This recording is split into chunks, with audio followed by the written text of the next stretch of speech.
don't mind. So again, welcome to everybody to a Facebook Live event here with Dr. Jack Daniels, famous coach, author of the Daniels Running Formula. It sold over 200,000 copies over the past. When was it first published? Middle of the 80s? 1990s. Okay. About 200,000 copies sold. He is actually the inventor of the V-Dot running formula, which many of the runners in our group actually use. What we wanted to do was basically expose the group to Dr. Daniels here, but also let you know about his app that he has available, the running app. It's called the Run Smart app that you can download for iPhone or for Android. He has some actual specific Boston training plans that you can download. And actually, from now until January 1st, if you use the code V.Dot Second Step, 15% of the proceeds will go towards the second step in the charity runner that we sponsor for the Boston Marathon. So with that, let me introduce you to Jack. He can give you a little bit of background about himself. Like I said earlier, you can do your intro video. I became a coach because I was a terrible runner. So I studied running and the physiology behind running to become a better runner. Because my sport was modern pentathlon, which involved horseback riding, epee fencing, pistol shooting, swimming, and running. And of those 5 events, running was always my weakness. So I studied running to become a better runner myself. Okay. And learned a lot about how you do train the body to improve running. And it was interesting because I think one very basic thing that everybody needs to do is to consider working on general physical fitness, not just running. And that's where I got my background, was in high school physical fitness. We had PE class an hour a day, every week for all 4 years. And we got different colored shorts to wear based on how well we did in different tests that we had twice a year. And the highest color that you could earn for shorts were gold shorts. And just to show you how important that was, my high school class had 550 graduating seniors. 10 of us had gold shorts. And 6 years after graduating high school, 3 of us were in the Olympics in different sports we didn't even do. And that was just because we were fit. Right. We could take on any type of sport we can imagine.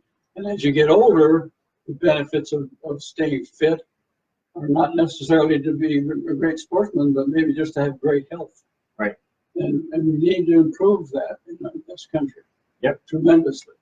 It's just the more high tech we get, the less exercise we do.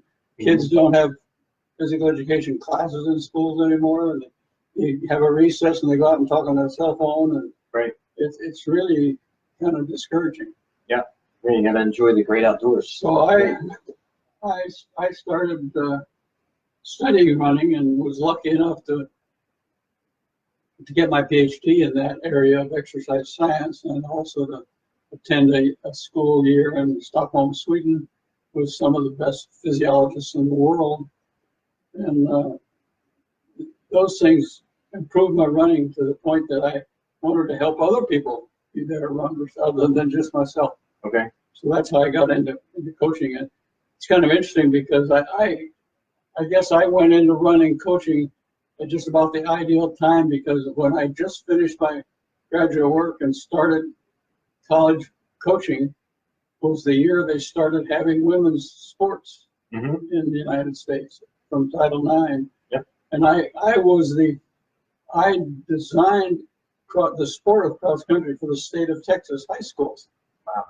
And for girls. Right. And I was the first women's cross country and track coach at the University of Texas as well. Wow. So it's okay.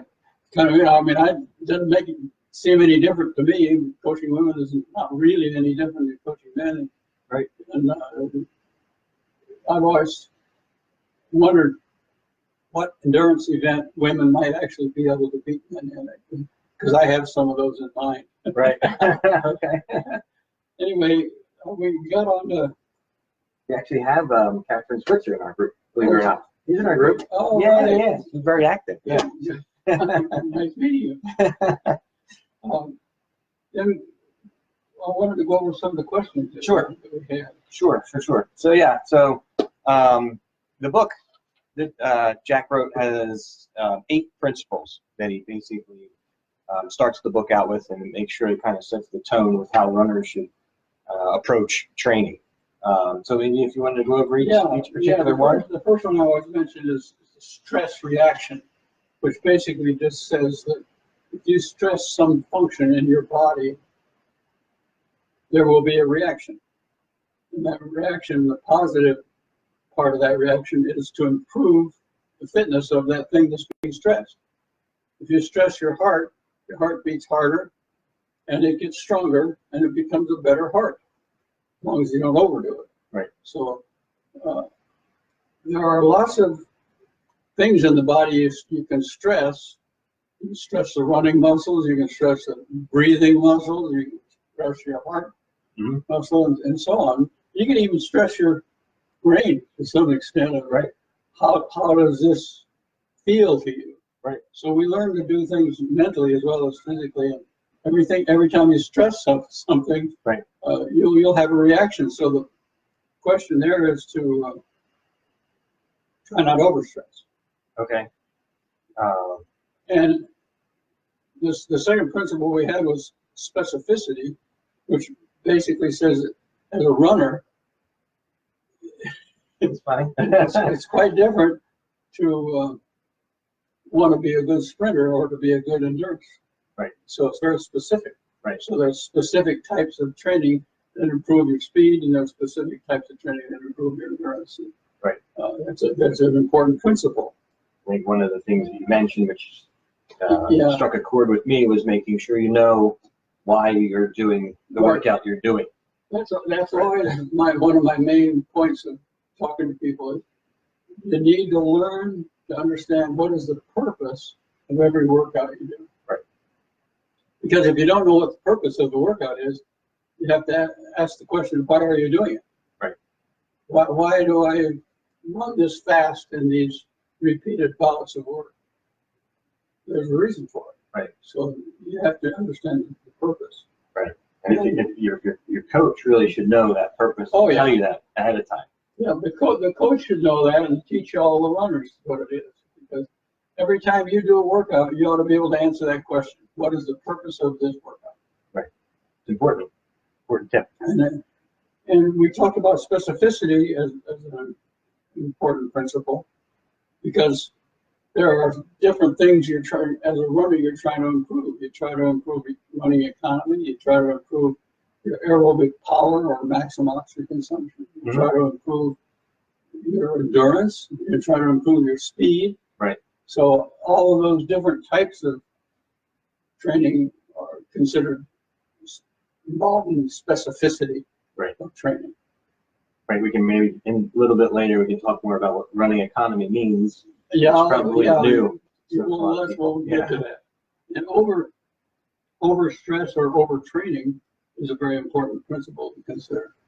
And I think it's important anytime that you're going to do a workout or you're being told to do a workout, but you say, do either this or this for today's workout. If you got a choice, my recommendation is always choose the less stressful one. If you don't know whether I should do this or this, then I'd say do the easier one. Okay. And what's the principle behind that? Well, if it's just because certain workouts are designed to benefit you not running very hard. Okay. And for instance, not running very hard strengthens your heart rate just as well as running hard does. And if you want to strengthen your heart, improve its force of contraction, its stroke volume, you do it as easy as you can. And it does that very same thing. The heart beats as hard as it's ever going to beat when you're at about 60% effort. Right. So you're not even working hard. That's what you'd be on a long, easy run someplace. And your heart is already beating as powerfully. It's not beating as fast, but it's beating as powerfully as it's going to beat. Mm-hmm. And the more time you spend stressing it, the more benefit it's going to get. And you're not going to spend as much time stressing your heart if you're running 100% effort. Right. So you're not even benefiting your heart as much. So running over a longer period of time, stressing your heart, about 60% is just as beneficial, then more beneficial than a hard workout for a shorter period of time. And also down inside the muscle fibers, you have the little mitochondria, or little things where the blood delivers oxygen to the muscle fiber, the running muscles, and that oxygen goes to the mitochondria to convert fuel into energy. Right. And running easily, well, I should say spending more time running improves the mitochondrial function. Okay. In other words, an hour of running would improve mitochondrial function better than 30 minutes of running. It doesn't matter how intense it is. In other words, an hour comfortably would be just twice as good as a half an hour hard. Okay.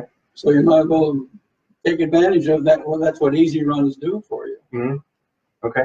And I think that there's a training response question here. This is the fourth principle. Yeah, training it is. Response, right? Yeah, and what I've jogged down in my mind is every stress you impose on the body produces a response. Okay. So the training response is very important because you want to know what kind of a response do you want to receive from this training. It's almost like the same question, what's the purpose of the workout? Right. It's a training response. Right.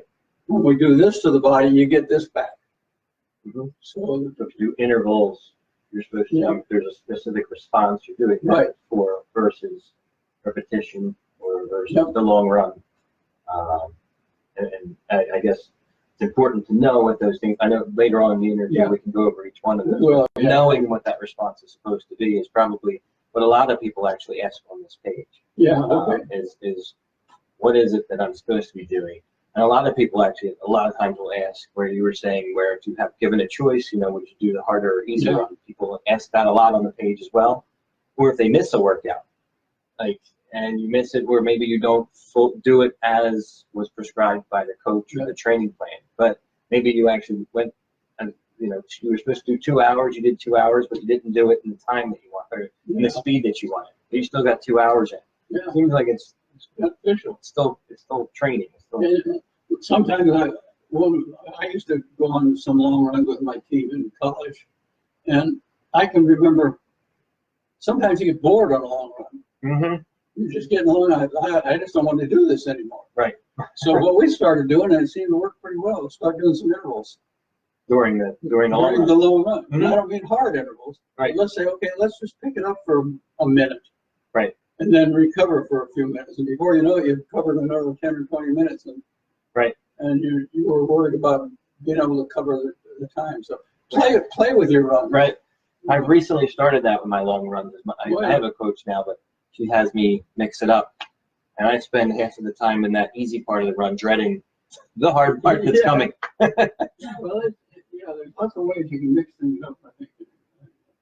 Right. But then it gives me something to look forward to while I'm doing the hard part. Yeah. I'm going to ease up in a mile or two. Yeah. And easy running, and just as little easy as 60% effort, or 60% of your maximum heart rate, whatever you want. Right. And I think that's something we ought to bring up when people talk about heart rates. Mm-hmm. And it's very, very questionable whether you should ever use a formula to calculate your heart rate, your max heart rate. Okay. The most popular one that's been out there is 220 minus your age is supposed to estimate your maximum heart rate. Right. Those formulas, they might work if you took 100 people.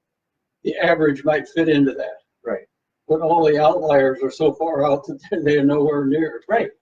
Right. And there's a lot of outliers probably in this group because they're endurance athletes. So if you're using heart rate, or to say, okay, today's workout is supposed to be at 85% of my maximum heart rate, you better know what your maximum heart rate is. Right. And that means you have to do some kind of a test. You'd have to go and get it tested by a doctor. Or you can do it on yourself, as long as you're healthy. Okay. Just go get a hill. Okay. It takes about a minute or so, 1 to 2 minutes to run up this hill. Right. Run up it hard and get your heart rate at the top. And and then jog back down and then do it again. And if the heart rate's faster the second time than the first time, then do it the third time. But as soon as it's not faster, that's your max. That's a great way to do it. And you can probably do it on a track. Run a hard 2-lap run. Okay. And then check your heart rate. Then run another 2-lap run hard and see if it's going up. As soon as it quits going up any higher, that's your max. Okay. Yeah. Because I'll tell you how variable, how screwy those formulas can be. For instance, that your max heart rate is supposed to go less and less as you get older and older and older, according to that. And for the average person. Yeah. And I studied for my dissertation, actually, 26 elite distance runners. Okay. 9 of them made the Olympic team. They were that good. Wow. And a few of them even, and I tested them in 1968. And I retested them 25 years later, the same 26. Mm-hmm. And I retested them another 20 years later, so 45 years later. Wow. We got the very same runners to be tested. Okay. You ought to look at their heart. When their average age was 24 in 1968, their average age, their average maximum heart rate was 178. Wow. Now, 220 minus 24 is not 178. Right. Right. And here's the interesting thing. 178 was their actual average maximum heart rate at age 24. Mm-hmm. 25 years later, their average maximum heart rate of the same people, the same 26 people, was 176. They're 49 years old. Yeah. Yeah. Okay. And then another 20 years later, it was 164. So it's gone up 8 beats in 45 years. Right. So that'll tell you how screwy it is. Yeah. And you can't believe how variable maximum heart rates can be. Okay. We had one guy, an Olympic gold medalist, on the track in the endurance event. Okay. He was one of my subjects. At age 30, his maximum heart rate was 140. Wow. 148, sorry, 148. Okay. Now that is really slow. He must have had a heart so big to pump enough blood to do what he did. Right. But your heart rate, I mean, obviously he was still doing great. Oh, yeah. But it didn't affect performance, how low your actual heart rate is or high. Right. It's just how you actually. I couldn't believe it was only 148. Mm-hmm. I tested him about 4 times. I finally got a cardiologist to come in and put an EKG on him and tested him. 148. Wow. Okay. So people vary tremendously. Right. And it worked for him. And it worked. Right. That's right. So it's just something to measure. So but then when you're training, if you want to, if you use your heart rate to work at a certain fraction of that max, you got to know what the max is. Right. You can't use some calculated max. Right. I have it on a lot of people have it on their Garmin, which I don't know how it actually calculates it. If it's just a formula that they're using, or if it's trying to pay attention to my heart rate, because it does keep track of my heart rate. But there are benefits of using heart rates during training. Mm-hmm. I'll tell you a great example of that is threshold runs. Mm-hmm. Because if you're supposed to do a threshold run, let's say at 85% of your max heart rate, right, you better not be running up and down hills, or you're not running it. Right. If you're running at a certain speed, that won't work, but heart rate will work. Right. In other words, if you're running over a rough terrain or with a heavy wind or something like that, then use your heart rate, because you're going to be going slower than you would be on a nice day. Right. So it's good to use heart rate to determine relative intensity. I know that question comes up in the summertime a lot because it's hot. Oh yeah. And heart rate's higher. Heart rate's higher, and a lot of people, they can't run this quick, obviously, or they cut their runs short just because They poop out. Well, there's another important thing that I don't even think I've jotted down that I ought to bring up, and that's about sweat loss. Okay. Yeah, it's in the book. I did a study on that, and we had a 25K race. It was 5 times around the 5,000-meter loop on the road. It was pretty flat and nice. Okay. And this was down in Arizona where it could get pretty warm. Okay. And the same 32 subjects, the same 32 ran that 25K race on 3 consecutive weekends. Okay. And they changed what they drank. We had 4 groups of 8. There were 32 total subjects. We had 4 different groups, A, B, C, D group. Okay. And each group had a different fluid to drink. So we wanted, and one group drank plain water, but they thought they were our control group. They thought they had a sport drink in it. Okay. We had colored it. Okay. So they thought they had a sport drink. Okay. And all the different groups rotated each week, except that same group kept the same thing. And the one point I wanted to bring up in that, 2 guys in that study both ran within 1 minute of the same time for 25K. They both weighed within 1 pound of the same weight, and they both drank exactly 1 liter during the run. Okay. So they were pretty identical, except the weight of one after the race was he was 4.5 pounds less than when he started. The other one was 8 pounds less than when he started. Wow. That's how much some people sweat. I'm a sweater. Same condition. So it's very important to learn how much you lose personally, not by some formula again or some average value, because some people sweat way more than other people. They have to drink more.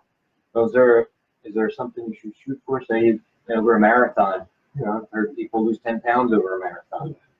Depends how big it. You don't want to really lose more than 2 or 3% of your body weight. Right.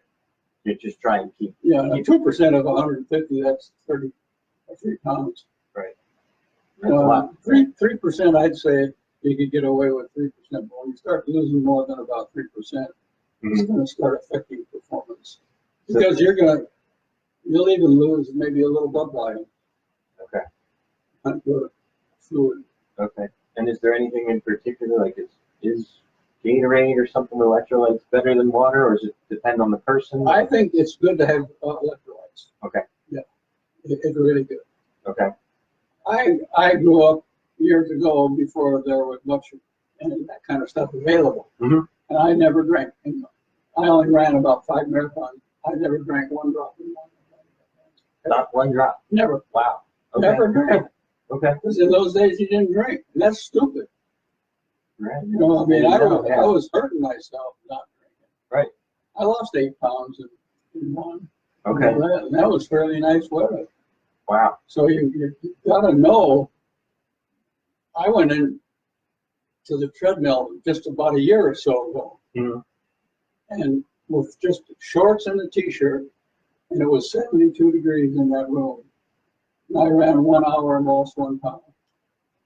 Okay. 1 pound in 1 hour. Okay. And that's not even in any heat. Right, 72. Yeah.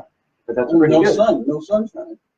That's pretty good. Yeah. So everybody needs, what you need to do is everybody needs to say on several different occasions when you're going to go, let's say for an hour or more, weigh yourself before and after, nude weight, not with clothes on because your clothes will absorb the water and they weigh.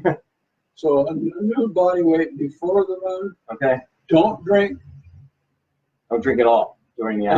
Unless you drink an exact amount, if you know how much you drink. Okay. If I drink 1 pound, then I got to count for that pound in the calculation. But do this on 5 or 6 different occasions where there's different temperatures. Okay. And make a little table. You can make a little table that says, okay, when it's 50 degrees, I lose this much per hour. If it's 60 degrees, I lose this much per hour. If it's 70 or 80 degrees, I lose this much per hour. Okay.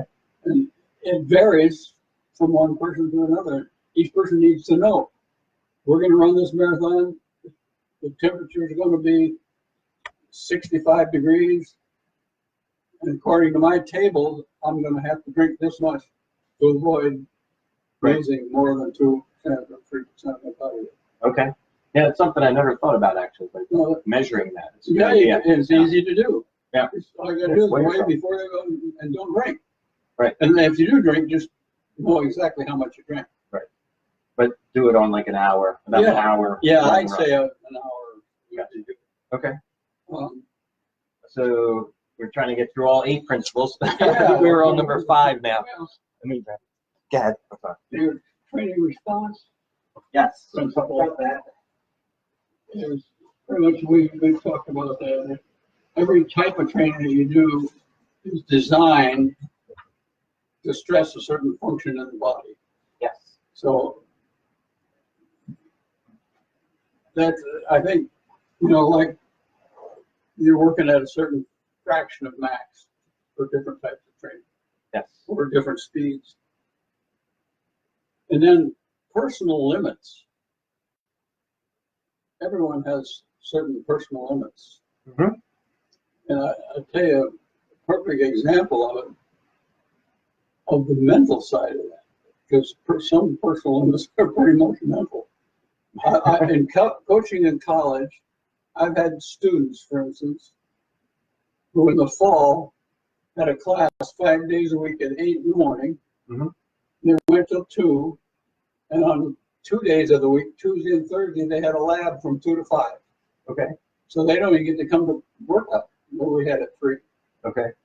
They got to try to do something on their own. Mm-hmm. And the very next semester, that same student might not have a class till 10 in the morning and might not have any labs, and they're done at 2. Mm-hmm. And they got time to do a morning run and an afternoon run. Mm-hmm. So your limits are determined by what your personal what's going on in your life. Right.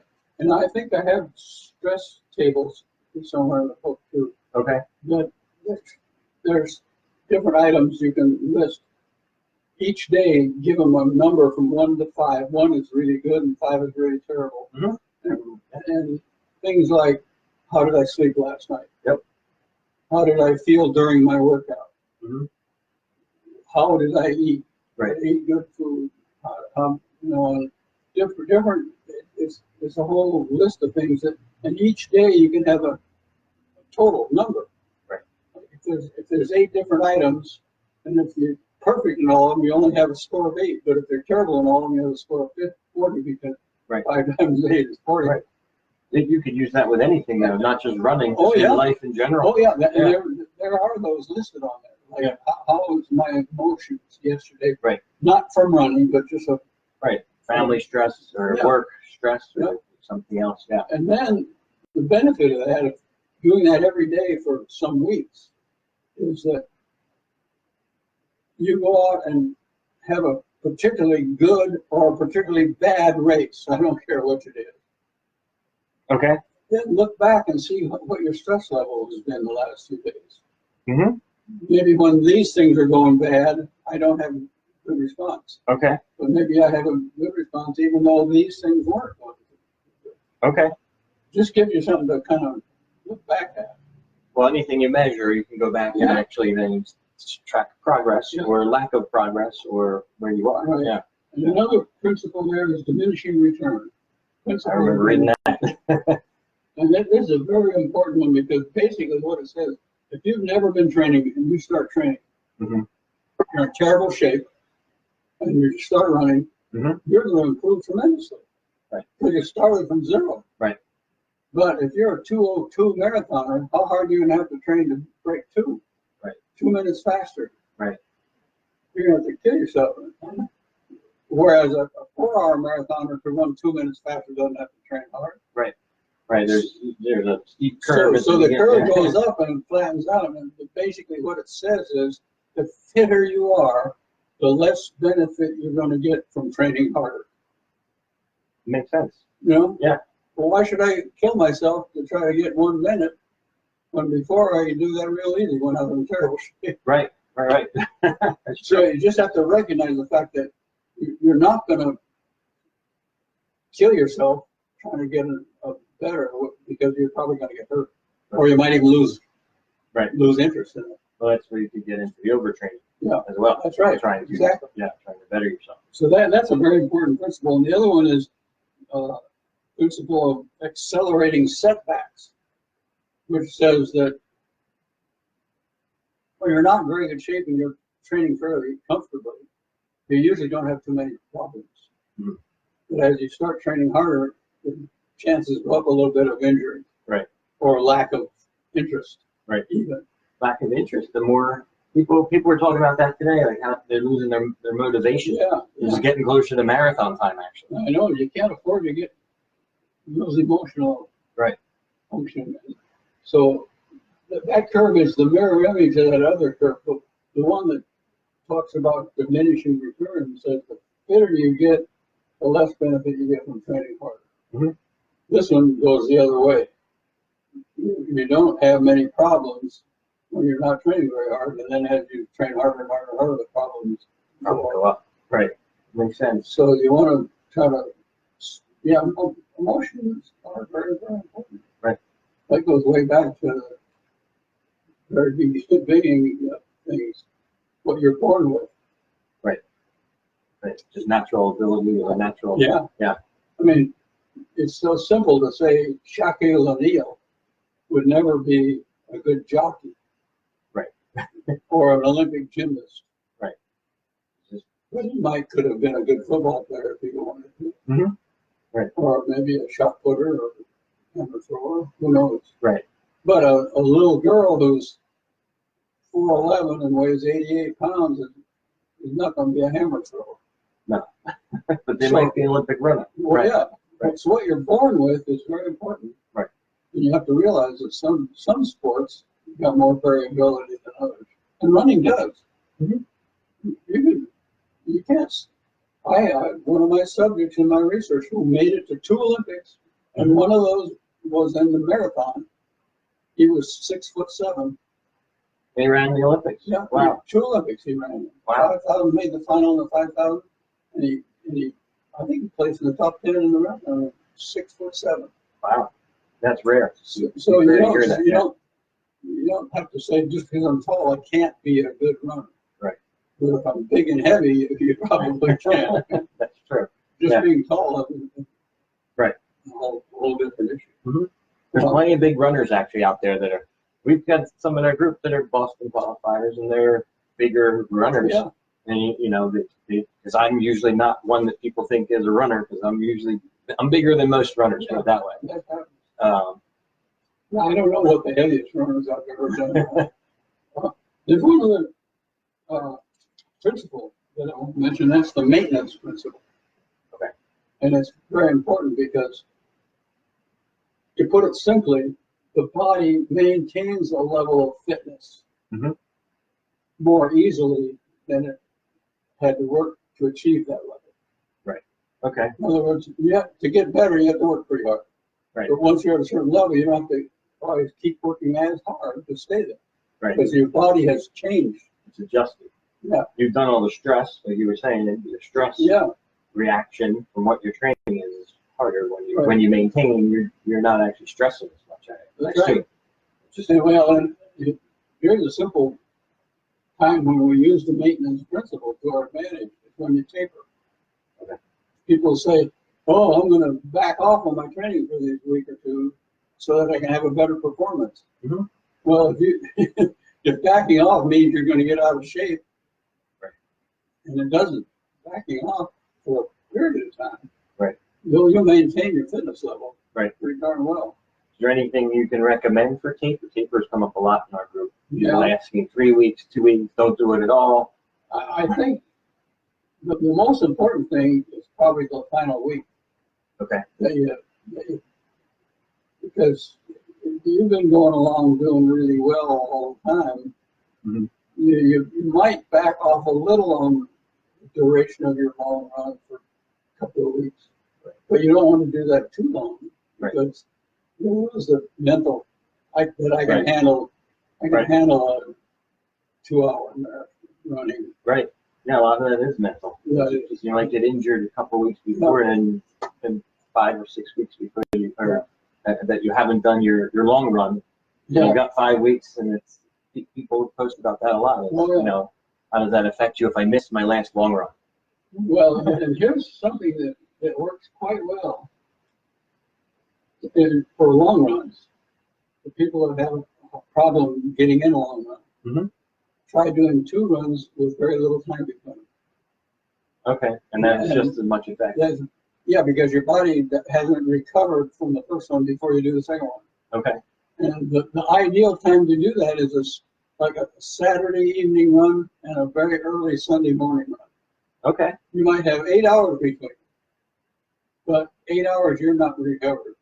Okay. It's almost like doing one steady run. If you did a 10-miler on Saturday evening and a 10-miler on Sunday morning, it's basically almost identical to doing a steady 20-miler. That's a great tip. So if that happens a lot, we've got a lot of these are we're weekend warriors. We're not professional athletes, so it's like we've got families and work and everything else, and people stress about missing that 20-miler or something. But that's a great tip to do half Saturday night and half Sunday morning if your time just doesn't allow for it. Yeah, and that doesn't mean to do more than you would normally do. Just do the same amount with some time in between, but not much time.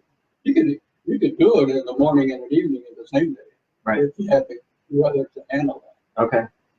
But the Saturday evening, Sunday morning works for most people because of their job situation. Right. That makes sense. You don't have to get up Saturday morning to do it if they've been working all week. Right. If they can start it on Saturday evening. Although for me, getting up during the week for work, I don't like.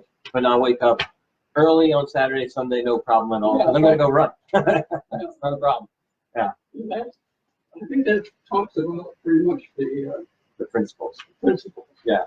And the next question we were talking about, this actually came from Tim Jones, who I run with on the weekend. He's a VDOT coach. Oh, okay.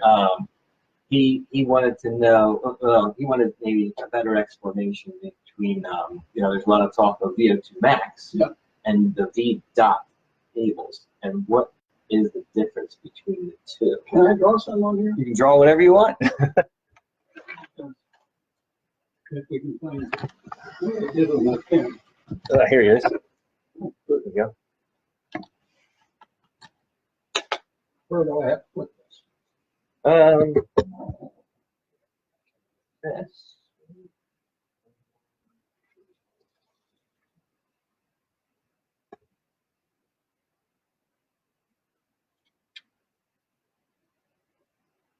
Put it up on here? I can hold it. Yeah. Got it. I can hold it. Well, here's what we call an aerobic profile. Different speeds of running here. Yes. And over here we have VO2, oxygen consumption. Here's speed, velocity, whatever you want to call it. Okay. So when you're running at this speed, it's costing you maybe this much oxygen. You run at this speed and it costs more, and you run at this speed and it costs more, and you run at this speed and it costs more. And you do a max test, and maybe your max is up here. So what you end up with is a pretty linear speed versus cost. Cost Relationship. Yeah. Is that under? Yeah. And let's say this is your VO2 max. We just extrapolated that curve out to that. We didn't measure in between them. Okay. Everybody has an economy curve. Everybody. And everybody has a max. And your max, if you extrapolate your max out to your economy curve out to your max, and go down to this, you have a velocity that's with your VO2 max. We call that a VVO2 max. How fast you can run? That's the speed that's associated with you running at your max. Okay. You can run faster because you got anaerobic work thrown in there. So here's a very interesting study we did. I had a girl who had a max up here. and another girl who had a max down here, or economy curve down here. And they all had the same velocity at max. This girl had a max of 72 milliliters per kilogram body weight. This one had a 69. This one had a 64.2. Now, if all you did was get tested in a lab for your VO2 max, people would tell this girl to take up bowling because she's not high enough max to be a good distance runner. Right. But she's so economical. But she's running at the same speed. She's running. She's not hurting herself anymore at this speed than the others were. Right. Interestingly Interestingly enough, these three women all ran 3,000 meters between. I think it was. It varied by, I think, by 5 seconds. Okay. So it's more just it's a measurement that you can use for training. So your VO2 max doesn't really tell you anything. The only benefit of measuring your VO2 max periodically is to see if it's improving. Is it getting better as you train? Okay. Yeah. Yeah. But you can't say that the person with the highest max is the best athlete. Okay. I tested one girl who was an Olympic gold medalist in 400-meter freestyle swimming. Okay. Her max was 54. A lot of people would tell her to take up ping pong because you can't be an Olympic champion. Well, that's a 4-minute event. That's like a mile run. Right. 400-meter freestyle. Right. So if anybody ever wants to get tested in a lab, and the lab says, we'll test your VO2 max, then please ask them to also test you at some submax speeds to see how economical you are. Okay. That's the running economy. Yeah, that's where the running economy comes in. Okay. And it's very, very important. This girl with this lowest VO2 max, she was U.S. collegiate national champion in the 10K. Okay. And a lot of people say, well, that's not a good enough max to be a great 10K. Well, it's good enough if you got this kind of economy. Mm-hmm. And it is true. There's never been any articles written scientifically about it, I don't think. But I've seen it to be quite true that the higher your VO2 max is, the worse your economy tends to be. Really? And I don't know why that is. I mean, we've never studied that specifically. I've just noted that seems to be the case. Okay. And the ones with the really high VO2 max, it may be that whatever they do, they consume a lot of oxygen. Okay. And so that would give you a higher max, consuming a lot of oxygen. Okay. But if you also consume a lot during submax work compared to other people, that gives you a worse economy. Is there anything you can do to make your economy? Oh yeah. Oh, okay. Yeah. Okay. We haven't talked about the different types of training. Okay. So, can we just talk about this thing up here? Sure. We're at it. Sure. I like to talk to high school runners and cross country and track runners. Okay. And I've decided just in the last couple of years, I've decided this. Okay. That here's how the typical high school and even typical collegiate cross-country race is run in this country. The best runner goes out too fast and dies, but wins because everybody else went out with him and died worse. Okay. That's true. I believe it. Yeah. I went to a college meet 2 years ago, measured off the first 200 meters of the cross-country course, and the lead guy was 29 seconds at the first 200. 29! Mm-hmm. It was a little downhill, but he was 29. I went over to the mile mark, and he was already 35th place. I believe it. Yeah. So and here's why. Here's difference minutes. Okay, minutes.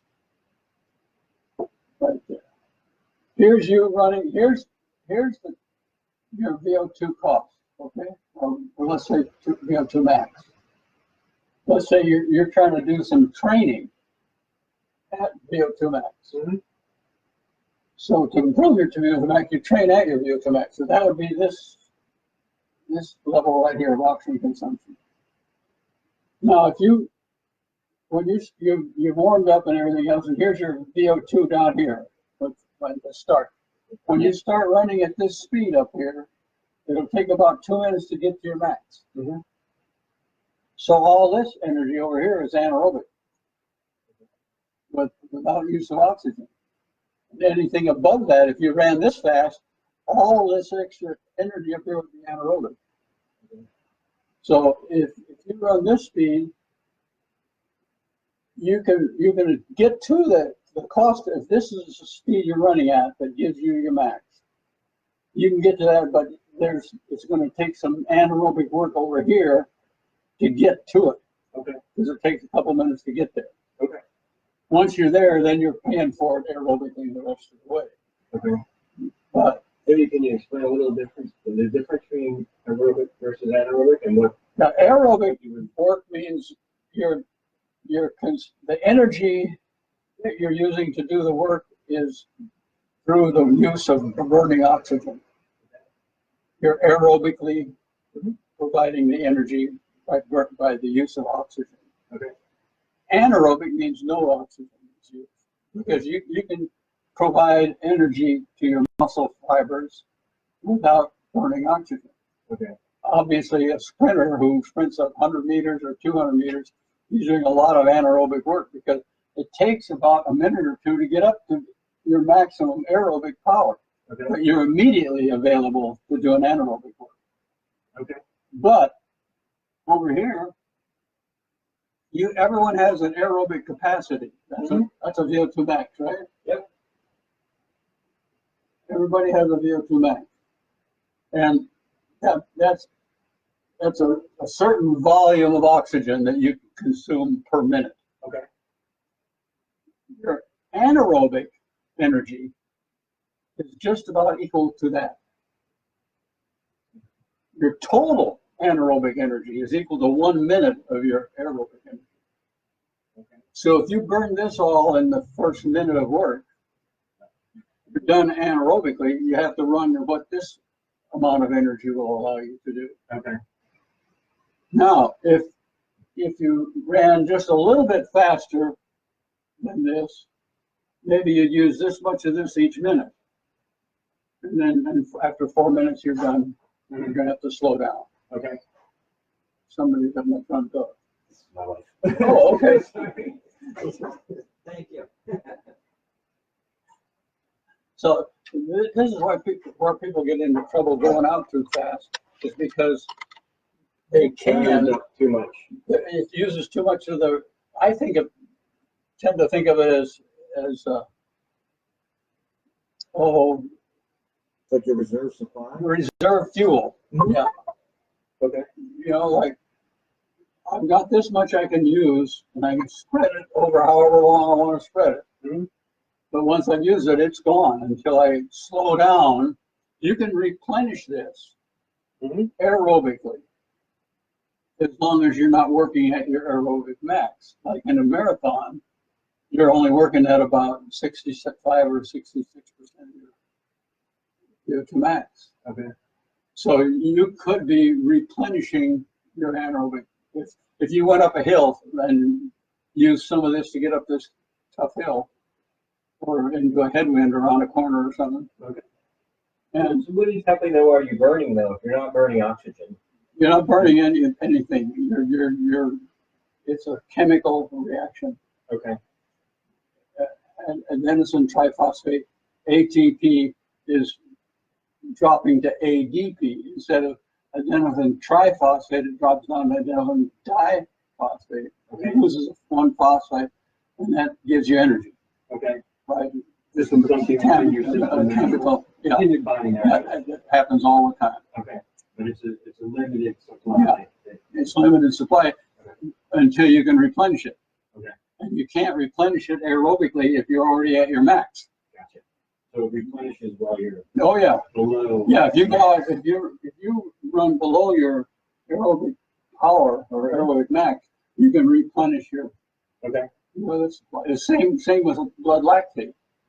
Okay. You know, if you're running at slow enough speed, you can use your aerobic power to clear that lactate. Okay. To get rid of it. Okay. But if you're not running below that threshold speed, you're not going to clear it. You're going to continue to feel miserable. But maybe lactate in general might be something new as a term to a lot of people here. Yeah. Just explain a little bit about what that is. Yeah, I mean, when you do anaerobic work, you produce lactic acid, and that lactic acid turns into blood lactate.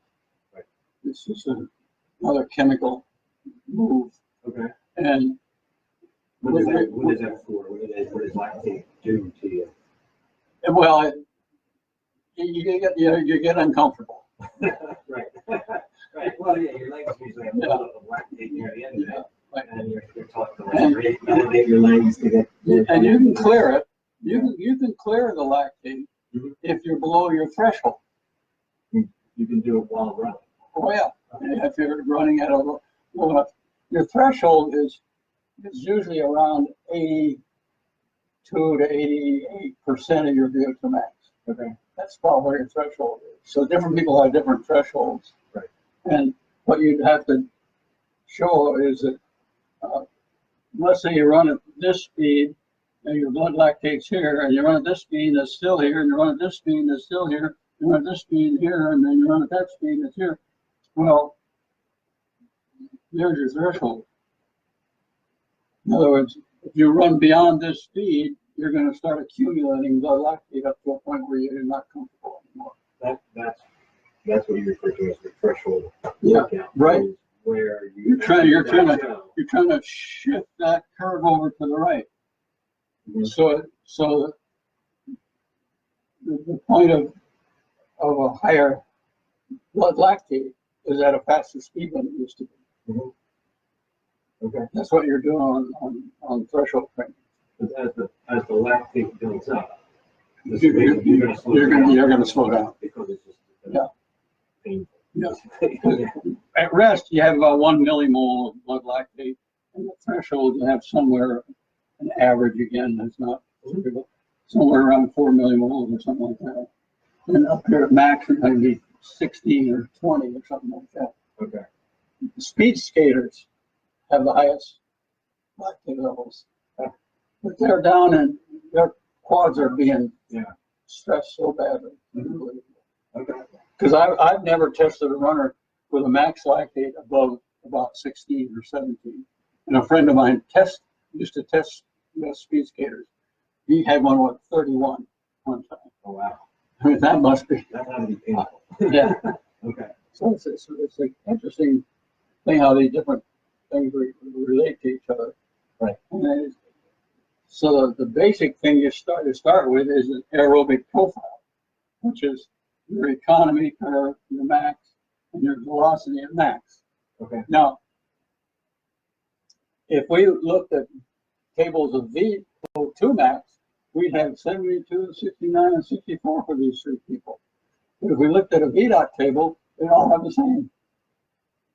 The same VDOT. The same VDOT. It's a table of values from historical running performance. Yeah. What we're using, when we use VDOT, we're using race times to predict a value.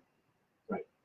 That value would be of all these economy curves we have here for different people. There's an average economy curve somewhere. And if we use that average economy curve, we can start calculating VDOTs from that. Because the other curve that's important is if you have durations of running, and what fraction of your VO2 max are you running at when you run for 2 minutes, 5 minutes, 10 minutes, or whatever it is. And that goes like this. And when you're running at a 30-minute race, you're running at about a certain percentage of your max. And when you're running a 15-minute race, you're running at a different percentage. When you're running at a 2-hour race, the longer the race, the lower fraction of max is. So what we've done is we've taken the average of many hundreds of people who have tested. What what is the average fraction of max you race at for certain durations of time. And there's a formula that's about this long that you can plug duration in minutes. If the duration of the race was 37.5 minutes, that's 37.30. That's the duration, not the distance, the duration in time. That tells you duration. And the average economy curve tells you how much it costs you to run at certain speeds. Okay? If you're running at this speed here, all the people we've tested, the average cost of that speed is this much. So if the cost is 54 milliliters per kg, cost of a certain race, and you're working at 90% of your max is 60.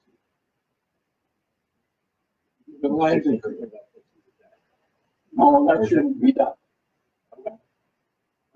It's a pseudo VO2 max. It's a made up VO2 max that we're saying is based on that race performance.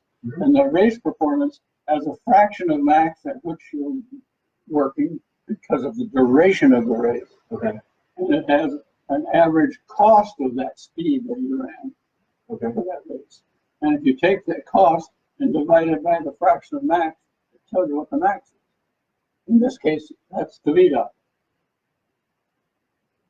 So we're inventing a VDOT number that we use as a max, a pseudo VO2 max. Right. And you can base that on any race you want.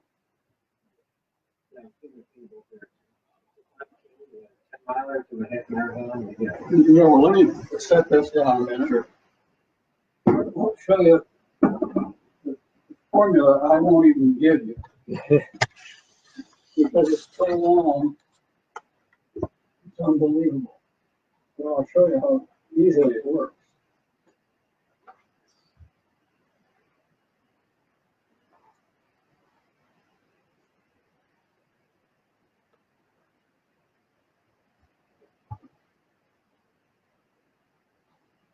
Here's my VDOT formula. Okay. And you give me a distance. We'll say 10 miles. 10 mile? Yes. 1609, 3.4 meters. Right?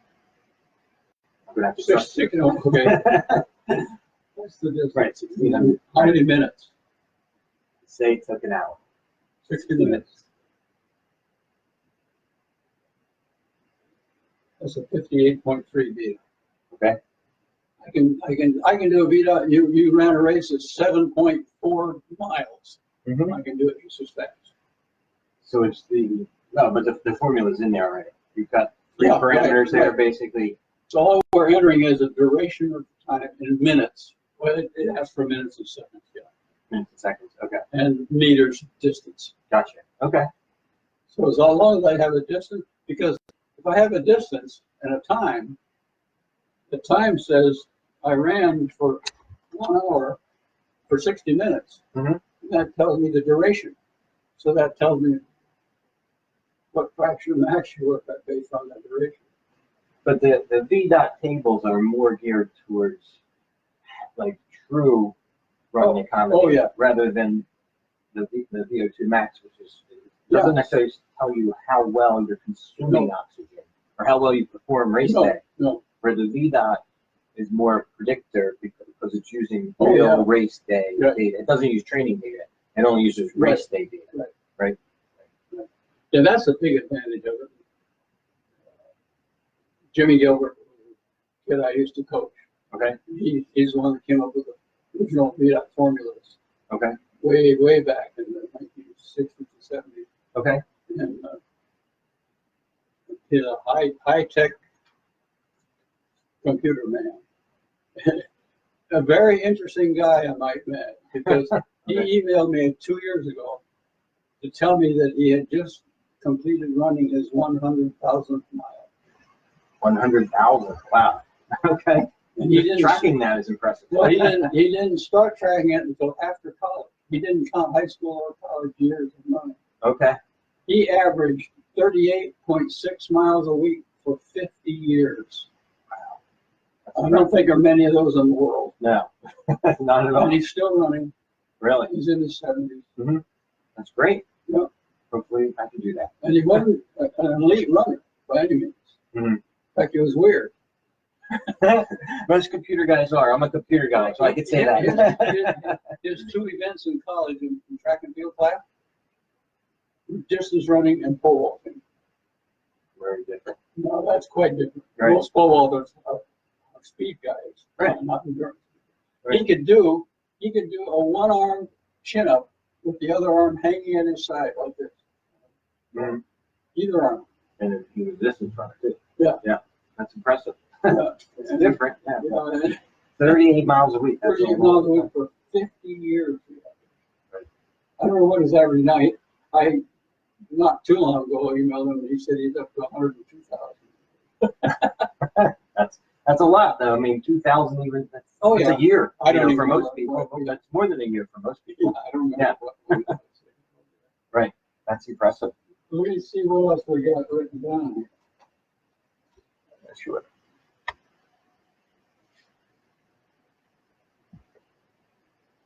We've got, well, we talked about the difference between aerobic and anaerobic. We're talking about the different intensities that you have in your book. Easy, the marathon pace. Yep, yeah. You, before the sound actually came on, you were talking about easy running and the benefits of easy-paced running. I think most people missed that because the sound was off the first time we went through it. The benefits of easy running are they benefit two physiological functions quite nicely. One is when you're running easily, you only have to be running at about 60% effort, 60% of your VO2 max or 60% of your maximum heart rate. Mm-hmm. And your heart is already beating as powerfully as it's going to be. Powerful meaning like the amount of blood going through per beat. Per beat, right? Stroke volume. Okay. What volume is it per stroke? Okay. So the force of contraction is as big as it's going to get when you're only working at about 60%. Right. Your heart rate can go faster, but the force of contraction doesn't get any. Force is the same. Right. So there's a big benefit of easy running because when you're running easy, your heart is being stressed maximum. Mm-hmm.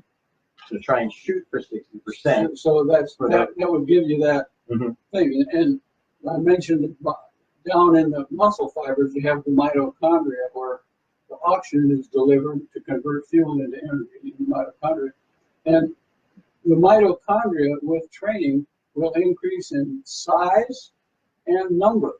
Okay. How many of them are in each muscle cell? Okay. And they make their most improvement as a function of time spent exercising, okay. not as a function of intensity. So easy running again is very beneficial to improving mitochondrial function. Okay. Muscle fiber. So the time of running is just as important, if not more important, than intensity. Oh yeah. Yeah. Well, for time on feet. for doing those two things, that's the benefit of easy running. Okay. Plus any mental benefits that you get from right. being able to put up with 2 hours instead of only 1 hour. Right. Well, that's like your stress reaction. Yeah. You know, you're stressing your heart at that point. And the next intensity is marathon pace. Right. And a lot of people say, do I need to run a marathon pace? Probably not. I've only added it into their long run marathon pace running so that it's a kind of a mental thing. Right. That you know I can handle this pace. It's not hurting me that much. Right. I mean, it better not be, or you're not going to make it right. full marathon. Right. It's a good test. Yeah, a lot of people think that they need to do that. Yeah. But like, you know, I followed Hal Higdon's plans, and he's a big preacher of not running those marathon paces for the long run. Yeah. He's always 90 seconds slower than marathon pace for long runs. That's what he preaches. Well, they can be for the benefits that you get from easy runs. Long runs don't have to be a marathon pace. That's for sure. Yeah. I do it strictly from a mental side. Mhm. This is what it's going to feel like in your marathon. This is the pace you're going to have to do. Right. I would even say it might be worth doing it if you're out for a 15-mile run.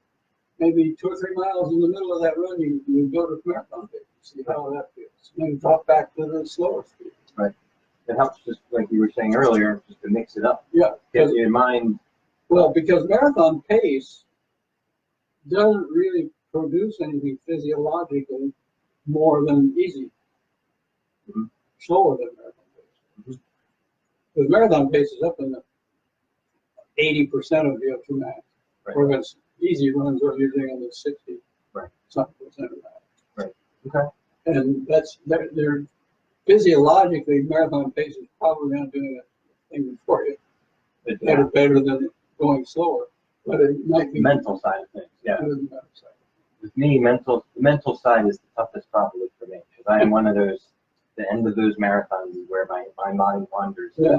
Where I start doing runner math, and it's like, all right, where's my how many miles do I have to go? When can I run it? What pace to get to my goal? And that's when those last 6 miles are the ones that always get me. Yeah.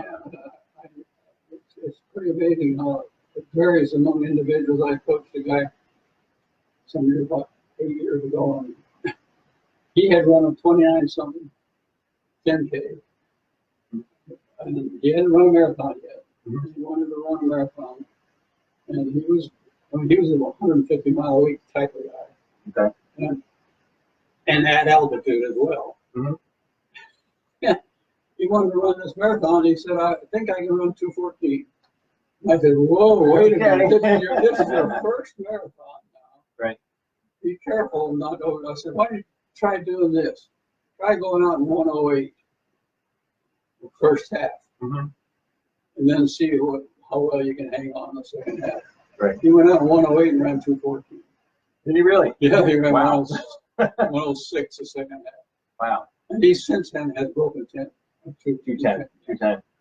Oh, he's an outlier. He's one of those guys that just. He's 150-mile a week type of guy. Yeah. He had the world's best job. He lived in Flagstaff, Arizona, and worked in the city library. And he got benefits. Okay. And only worked 4 hours a day. That's perfect. And his 4 hours were from noon to 4. Okay. What a perfect training schedule that leaves. You got all morning. Right. And you're done at 4 in the afternoon, you can do an evening. Right. You do doubles. Yeah. Perfect. Yeah. I should have chose that career. Yeah, you can't get much better than that. Right. Okay. So there's easy running. There's marathon pace. Oh yeah. And then there's threshold. Threshold. Yeah. So this is where you go back to the lactate. Right? And the whole thing there is everyone has a threshold, and it varies somewhat, obviously. But there's a certain intensity of running at which, if you go any faster, lactate starts accumulating. It won't hit a steady state. Which will cause you to slow down. Which will cause you to slow down. Yeah. Right. Okay. You'll have to slow down. Clear it. And so what you're doing is you're training, you're running at that intensity with the idea of improving it. Stressing it so that you can Stressing get it better. so you improve it. Right. Okay. How do you know when you're at it? That's very difficult. Right. That's a tough one to figure out. I've never really come to a point of knowing without collecting blood samples. Right. And obviously, people do that a lot now. Right. Little finger stick to see what your lactate is. And if it's not going up, then that means the speed you're at is below your threshold. Because it's not going up. It's not going up minute after minute after minute. Okay. And, Because I think there might be misconception. I don't know if it's a misconception or not. But a lot of people say it's the rate at which you can run for an hour is your threshold pace. well, it really, that's very close to that. Okay. We like to think it's about a little less. Okay. Not much, just some minutes less than an hour. Okay. In the 50 range. Okay. But that's probably not too bad. The benefit of that is saying if your threshold pace is the speed you could race at for an hour, then you're probably not going to overdo it. Right. Because you should be tired. Yeah, you're going to be darn tired. Right. Okay. Some research that was done in Sweden, where I went to school, they found that for a steady threshold run, 20 minutes is really good. It was almost as good, if not better, than 30 minutes. That's just getting a warm up, 20 minutes at that threshold pace, and then cool down. Yeah. Right. Okay. And so that's what I use. I use 20 minutes for a steady threshold run. Mm-hmm. But we have what we call cruise intervals, which is threshold pace, but it's smaller runs with a little short rest. Right. And I stole that terminology from swimmers who did cruise interval type. Okay. And I don't even know if they were looking at the same intensity that we're talking about for runners, but it works really well for threshold running. It's cruise intervals. And what my general definition is, if you want to do 1 mile runs, you get 1 minute rest between. Let's say I'll do 4 or 5 1 mile runs with 1 minute rest. That's my cruise interval workout. Okay. Whereas a steady run at threshold would be a 20-minute run. Just time. Just a steady 20 minutes. Right. But if you do cruise intervals, the pace should not be any faster than the pace you use on a steady 20 minutes. That's your threshold. Yeah, so that's your threshold. Right. And so people tend to overdo it when they do cruise intervals because, I only got to go a mile and then I get the rest. So they try to go faster, but that's not better. Right. At the threshold pace, it's really good. And my coach keeps yelling me about that today. Because I go faster than I'm supposed to. Oh, You're ruining it. Yeah. No, you don't have to do that. What you could do if you felt it wasn't hard enough, just cut your 1 minute rest to 40 seconds rest.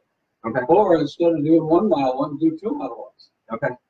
With some of the people that I've coached, Magdalena Louis Boulet is one of the greatest runners. I don't know if you've probably heard of her. Yeah. She the ultra. Right. She can do unbelievable workouts. Okay. I remember one workout I had her do it. She did it. When she finished it, a lot of it was at marathon pace or even threshold pace. Wow. I've done that with some runners. I've had them say do a 10-mile run, and the first 2 runs are at marathon pace. The 3rd mile is threshold, then back to marathon pace, then threshold, then back to marathon pace. Try doing that sometime. Wow. Okay. And she's the one who could do that. She finished one workout. She said, I should have gone another 2 miles. I would have had a record in my marathon. Wow. That's impressive. Well, just breaking it up, like a lot of that's mental. Yeah. And it's all mental. Yeah. And the way I do the threshold, the cruise intervals, is I say, if you want to do 1 mile cruise intervals, you however many you do, you get 1 minute rest. Okay. If you do 2 miles, you get 2 minutes rest. Okay. So I've even done a workout where there might be a 2 mile, and then a 1, and then another 2, and then a 1, total 5 or 6 miles at threshold pace. Right. What I did with my college team right here in Cortland, New York, worked really, really well. Just our standard training. This week, they did a steady 20-minute tempo run. Okay. Next week, they did cruise intervals. And next week, they did a tempo run. So every other week was either cruise intervals or tempo. Okay. There's advantages to doing both. The advantage of doing cruise intervals over a steady tempo run is you can do more of it. But usually longer total time. more. Longer time or just Total more time. More time. Right. At that pace. Okay. Yeah. You might do, instead of a steady 3 mile run, you might do 4 or 5 1 mile runs. Okay. So that's the advantage of that. The advantage of the steady 20-minute one is you're not getting any rest. And your body's learning to stay with that speed instead of getting a little break every 5 or 6 minutes. If we go back to that principle, or the thought that you mentioned earlier, was knowing the purpose of the workout. For the threshold workout, more to stress your body's ability to clear or to clear lactate, so that you can maintain it longer by like you can You're not producing it. Right. You're not overproducing. You're always producing it. You're not overproducing it. Right. But if you do those threshold workouts for a marathon runner, you're running for 4 hours. Yeah. You're going to build up lactate in your legs. Oh yeah. And it's just right. In marathon, you just don't do it. Right. But it's basically training your body to produce less of it as you go, or like what is? You're clearing it. You're clear it quicker. Yes. Okay. So it doesn't accumulate. I mean, when you're running marathon pace, you shouldn't have an increase in blood lactate, much at all. Okay. But you got, I mean, the difference is probably 10% intensity. Okay. At least. Okay. I'd say 70-something% to 80-something% probably. Okay. Although good marathoners are running up over 80% of max. Okay. Very, very good health. Okay. The duration of the race. Right. That's what counts. The longer the duration is, not the distance, but the duration, the lower the intensity has to be. Right. That makes sense. So that's why slower people, that's the problem for them. Right. It depends on what they want to achieve out of the workout. Right. Okay. Yeah, so there was the intensities, so there was the threshold. Well, and the intervals. Intervals. Yeah, because there's, this was, when I read this, there was intervals and repetition. I was trying Two different things. I was trying to figure out, the difference. Yeah, I was some 15 or 20 years ago, I was asked to write an article for a journal about interval training. Mm-hmm. So the first thing I did is I went to some athletes and I asked them, what's your definition of interval workout? Mm-hmm. And I talked to 3 different athletes and got 3 different answers. Right. Probably asked them what a tempo runners and you get 3 different answers too. Then I went and asked the coach of these 3 athletes. Uh-huh. And he had a different answer than any of them. Okay. The only thing that people in general throughout the world, in my understanding, who agree about interval training is that it means alternate work and recovery. Working hard and recovering, working hard and recovering. Mm-hmm. Alternate work bouts of easy and hard. Right. That's what they all agree on that. Mm-hmm. But what they don't agree, what bothers me is that nobody agreed on what's the intensity. Right. And why. What's the purpose? Yeah. Right. So my understanding is that interval training work bouts are designed to stress your VO2 max. Okay. For interval training. For interval training. Okay. And if you stress your VO2 max over time, you will improve your VO2 max. Mm-hmm. You want to improve anything, you've got to practice that thing. Right. Just in repetition stuff, you're running fast. You want to become more economical running fast. Right. And so you have to practice doing it. Right.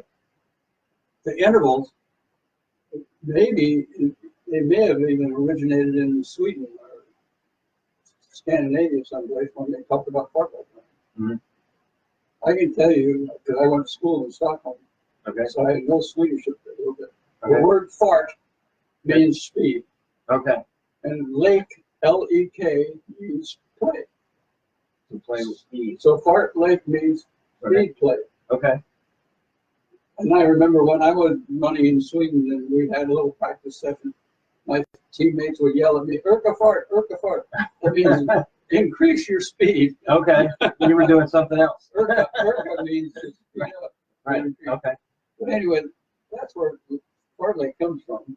Right. And it means speed play. And so the idea is that alternately hard work and easy work. Right. And that's what intervals are. Right. Alternate hard and easy. The question is, what is the purpose? Right. How hard is the hard part? Right. And I'm saying the hard part should be right at your VO2 max. Because different than threshold. Oh yeah. Right. Because the definition of VO2 max is run at the speed that produces your VO2 max. To improve your VO2 max, you got to stress your VO2 max. Right. You got to get used to running at that intensity.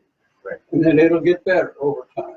So shorter bursts of speed at VO2 max to make your VO2 max higher. Yeah, but you don't have to work at a speed faster than you do.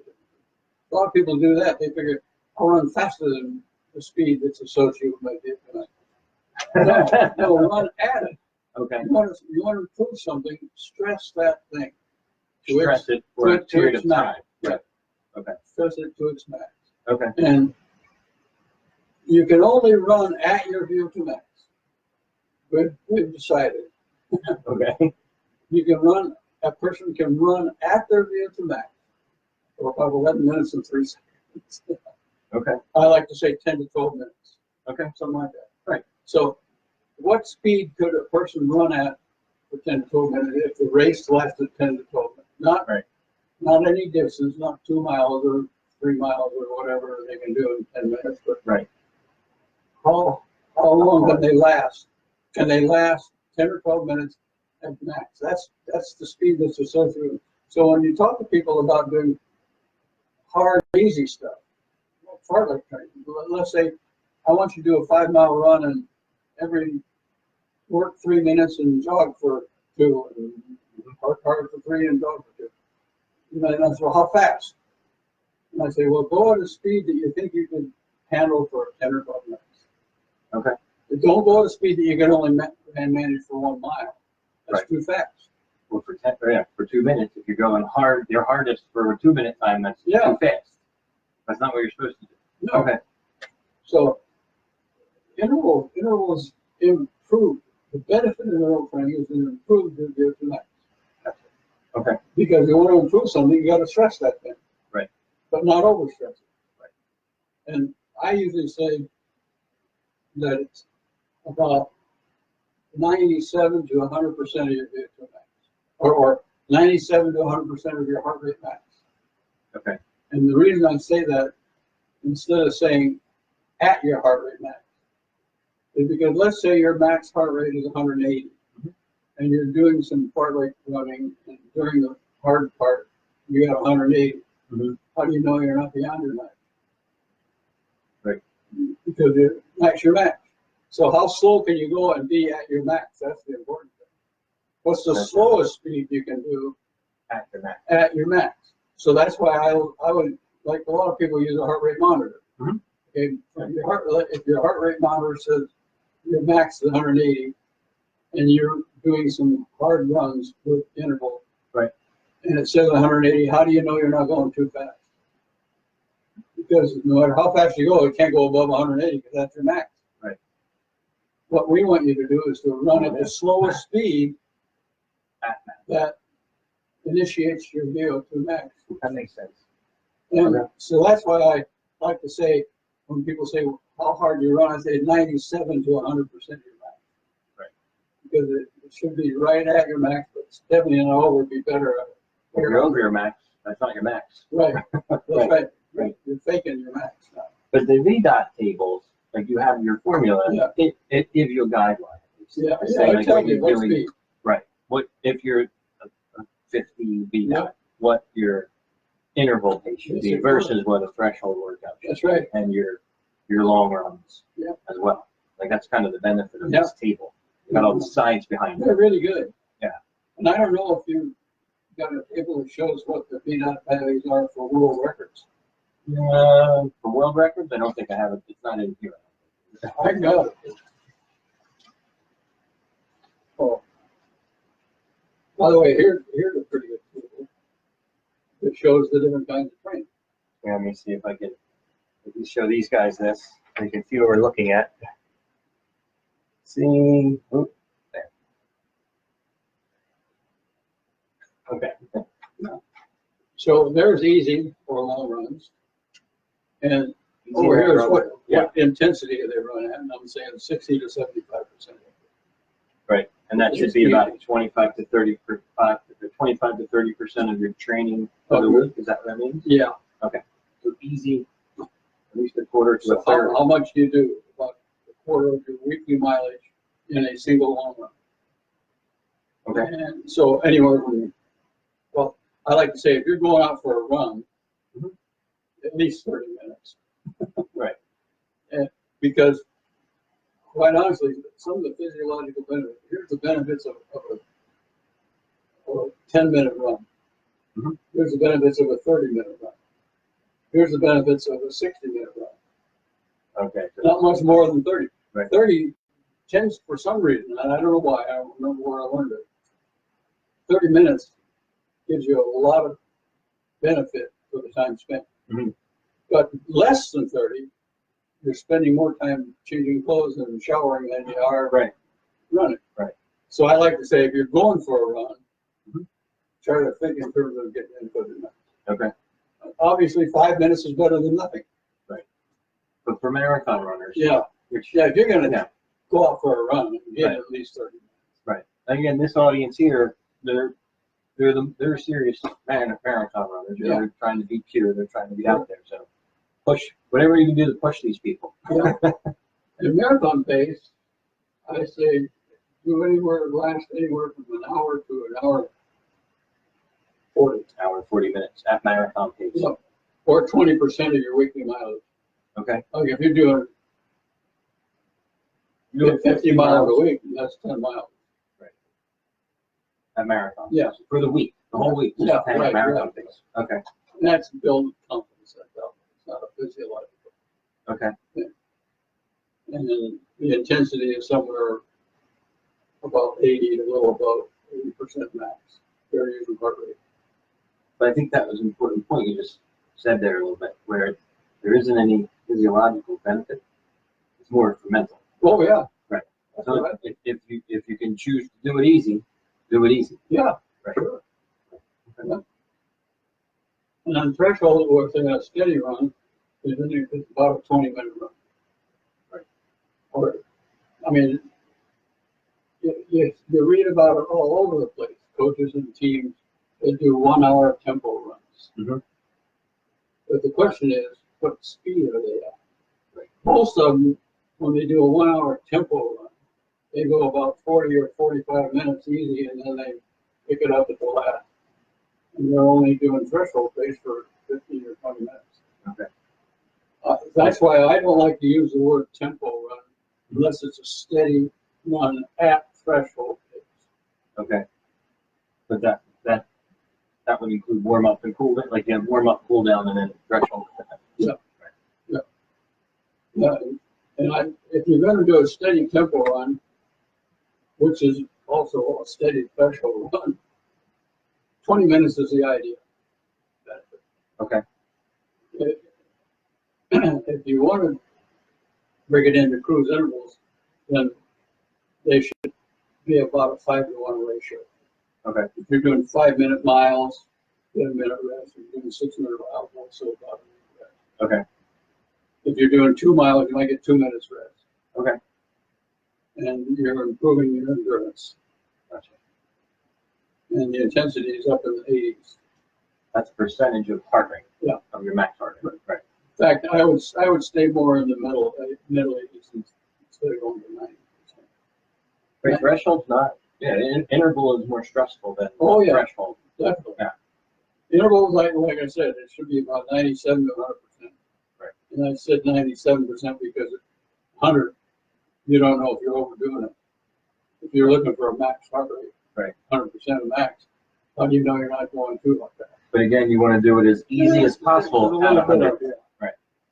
And how much should you do in a workout? That's what this is. The lesser of to total. How much running at interval pace should total the lesser of 10K or 8% of your weekly mileage, or 30 minutes. So if these are 5-minute workouts and you're doing 40 miles a week, 8% of 40 is 3.2. You only get to do 3 of these. Mm-hmm. That's enough. But if you're doing 80 miles a week, 8% of 80 is 64. Right. So that's too much because that's more than 10K. But the actual interval distance. Yeah. It should be, is there a minimum distance people should be, like, should it be like a mile minimum? Oh, no, not in intervals. Okay. The minimum could be 1 minute. It could be time. It doesn't have to be distance. Yeah. Okay. I'll tell you a great workout. Okay. And runners like it. It's called my 90s or 100 step workout, Okay. where you run hard for, let's say, 100 steps. Mhm. And then you jog for 100. Okay. Now, my 100 step workout starts with 10. You run hard for 10 right football. Right, you don't count both feet. Right. I'm assuming most people take as many steps with their left as they do with their right. Safe assumption. Yeah. So this workout starts off, you can jog maybe 5 or 10 minutes first to start. Then once you start the workout, you run hard for 10 right footballs. Okay. Then you jog for 10. Okay. Then you run hard for 20 and jog for 20. Then you go 30, 30, 40, 40, 50, 50, 60, 60, 70, 80, 80, 90, 100 and 100. Then you repeat 100, 100, and come back down 90, 90, 80, 80, 70, 70. Okay. Takes about 3 miles for 24 minutes. Okay. And you don't know how far you're going. You're strictly going by time. And you're working hard for so many steps. You're not even timing it. Right. You're just going by counting steps. Right. It's a really, really good workout. Stresses your mind. Probably People too. like it. Yeah. They really like it. It works very, very well for it. It's a upward bike or an interval bike. Right. So you go with that 97 to 100% Yeah. for max heart rate. And theoretically, the work-rest ratio should be a 1-to-1 ratio. Okay. So if your workout's worth 5 minutes, Mhm. you get to jog for 5. And the recovery is jogging recovery. It's not standing around. Right. If these are 3-minute workouts, then you get 3 minutes jog. Okay. And I would say normally 2 is probably the shortest. I mean, it's okay to do 1, Good but balance. yeah. Yeah. Okay. I You won't be out there that long if you're doing 2. 5's are long. Yeah. I mean, good guys got to do more than a mile for each workout. You're doing intervals. Because interval pace is about a pace you could race at for, for 10, 12 minutes, 11 minutes and 3 seconds. Right. So, okay. So you can't do 10-minute workouts because you're racing. In fact, more than 5 is probably racing. Mm-hmm. When you're running at a speed that you can only race at for 10 or 12 minutes, right. You start doing 6 or 7-minute workouts, you're going to not make it. Right. You're not going to race it at all. But again, the goal of these intervals is to stress VO2 max so that you can increase that as you train. Yes. Okay. Learning to stress it. And then you've got repetition, right? Which is repetition training. The purpose of repetition training is to improve speed and running fast. Mm-hmm. If you run fast, you improve your speed. Right. And to improve economy, because you're repeating fairly fast runs, mechanically, you're pretty good. Right. You tend to use pretty good mechanics when you run fast. But they're shorter, They're longer rest periods. Yeah, yeah. Right. So you get about a 2 to 3 times as long recovery as you did for work. Okay. That's the difference between interval and repetition. You're Yeah. going harder, more after a shorter period of time, but a longer rest. Yeah. And the goal of that is that VO2 max again? No, it's not. It improves your anaerobic power because you're running faster. You're running at a speed that's faster than you do to max speed. Okay. So you're doing a lot of anaerobic. That's why you can't do it for very long. Yeah, right. And so you improve your speed because you're practicing running. I'll tell you one of the greatest workouts. I can't remember the guy's name. It's terrible because he was a great runner. And he wanted to run a 356 mile indoors. Okay. He was pretty good. He was pretty good endurance runner as well. I think he placed really well in the cross country actually. Mm-hmm. But he did for 3 months the same training. Okay. Exact same speed, everything? Yes, everything was exactly the same for 3 months. And each week he did 3 workouts. Okay. The other 4 days were just easy run. He did a morning run every day. It was about a 20, 30-minute morning run every day. It's an easy run. Yeah.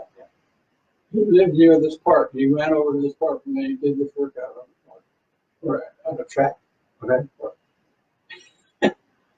His 3 workouts were either 20 200s, 10 400s, or 5 800s, all at the exact same speed.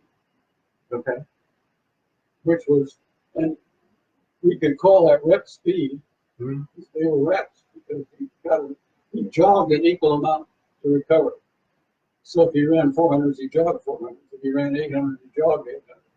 Or was he trying to run faster than max heart rate?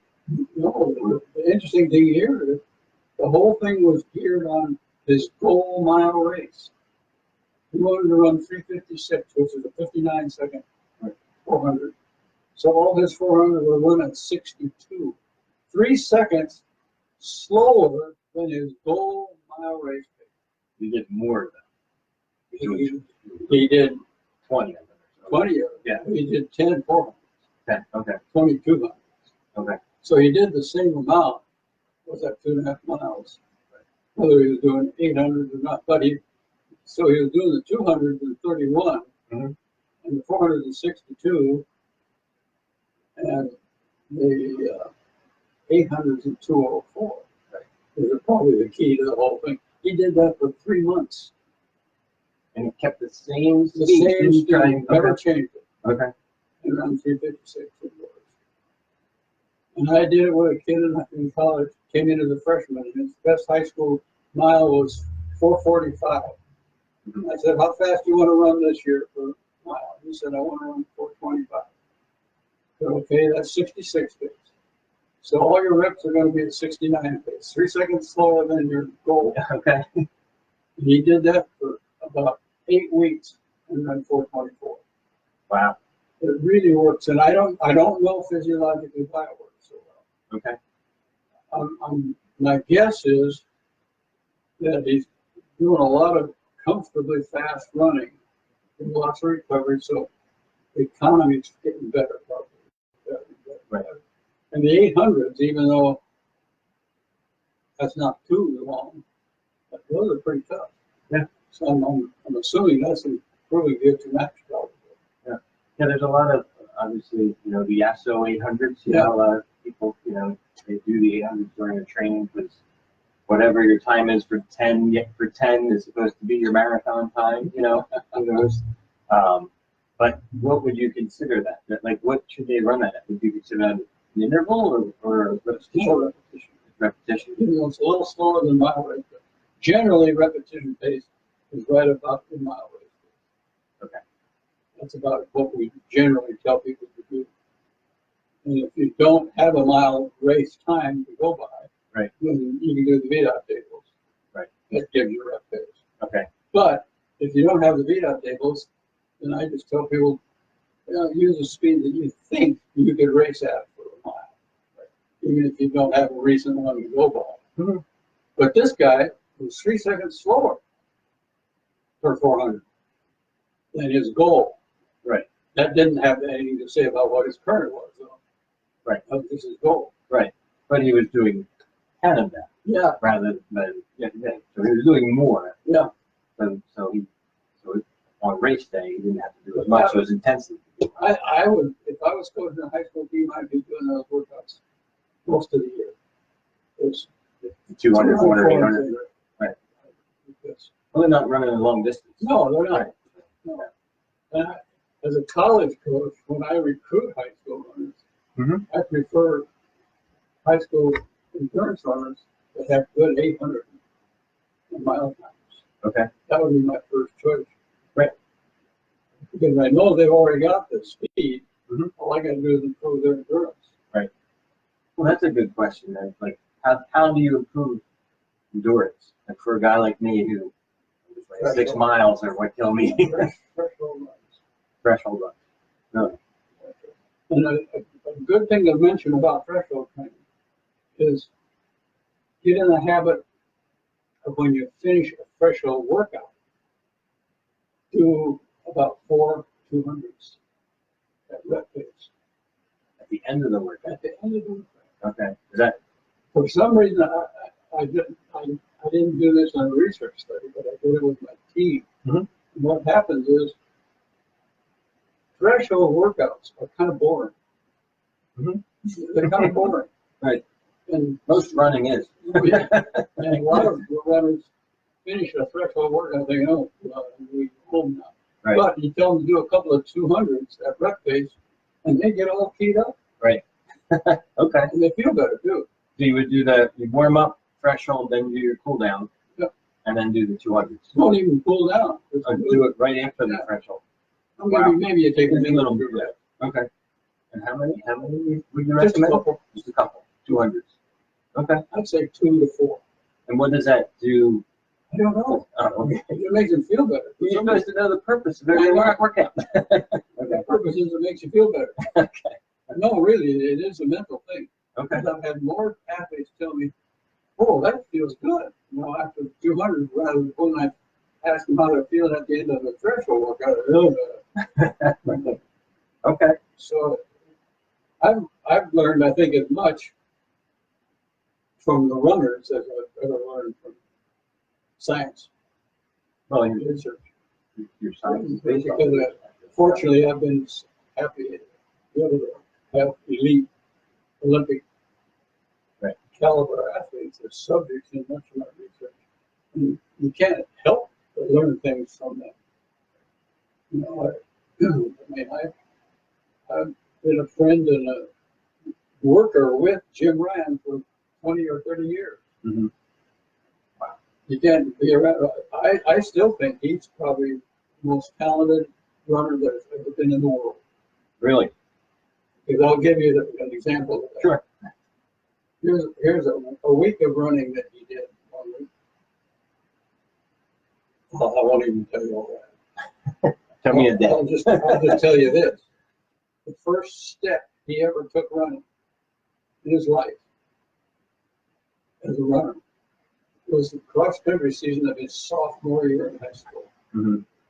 Fall of his sophomore year in high school. Mm-hmm. In the spring of his junior year and a half later, he broke 4 minutes. Wow. Now, who's done that in the world? Right. I don't care who you mention. You mention an African or anybody you want. Mm-hmm. Has there been another person that's broken 4 minutes within 18 or 20 months of ever taking a step? Yeah. Do you think that's just natural ability? Unbelievable. Yeah. I mean, that's really the thing. I'll have to talk to my parents about that one. They didn't give me that. Yeah. He did some hard workouts. His coach was a swimming coach. Really? Bob Timmons. Okay. I was working as a coach at Oklahoma City University when he was at Kansas. Okay. And I coached the Oklahoma State age group swimming championship team in Oklahoma. He coached the Kansas State swimming team. So we used to battle each other in swimming. Okay. So that's how I got to know him. And then a couple years later, he became Jim Ryan's coach. Okay. And he used to do workouts that were like swimming workouts. Mm-hmm. Remember one workout the Jim did? 40 400s in 69 seconds. Each one 69 pounds. Wow. That's amazing.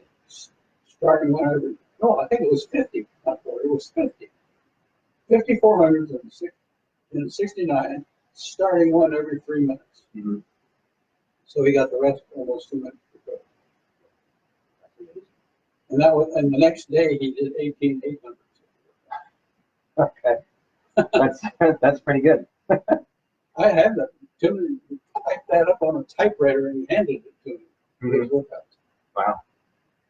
And he didn't tell me what he asked him to do. He told me what he did do. Right. Well, yeah. Some people are they've got the gift. Well, and they've got the drive. you can break 4 minutes in a mile. As a junior. Yeah. Junior in high school. Yeah. That's pretty talented. And you never ran before you were a sophomore. Right. That's amazing. It is. I watched him run 2 world records. Okay. He ran the world record in the 880 yards. Mm-hmm. Went out in 53 and carried 51, I think. Sure. That's amazing. Yeah, you've met a lot of runners, like the elite. Yeah, well, you can't help but learn from some of that. Right. About learn things that are good or maybe bad. Right. interestingly enough, most of them, of the ones I did weight training. I asked them that question. Mhm. Did you do weights and weight training? Right. Most of them did. What types of training did they do? Most of them did a lot of reps. Okay. They didn't, in those days, they didn't do many threshold runs. Okay. Not much of that. And mileage, of the 26 elite runners that were all in my dissertation, I think their average weekly mileage was 86. That's pretty good. It's good for an average. Right. But none of them were marathons. They were Okay. all They're track. track. Okay. Well, a couple of them did run in the marathon, but the primary event was track. Gotcha. Okay. So how about like we're a group that's specifically for Boston. Is there anything you could tell a first timer that's training for Boston? It's like it's hilly. You know what I mean? It's a tough course. You get 16 miles downhill and then 5 up and then the rest down. A big benefit would be to find a place where you could do some steady downhill running. Mm-hmm.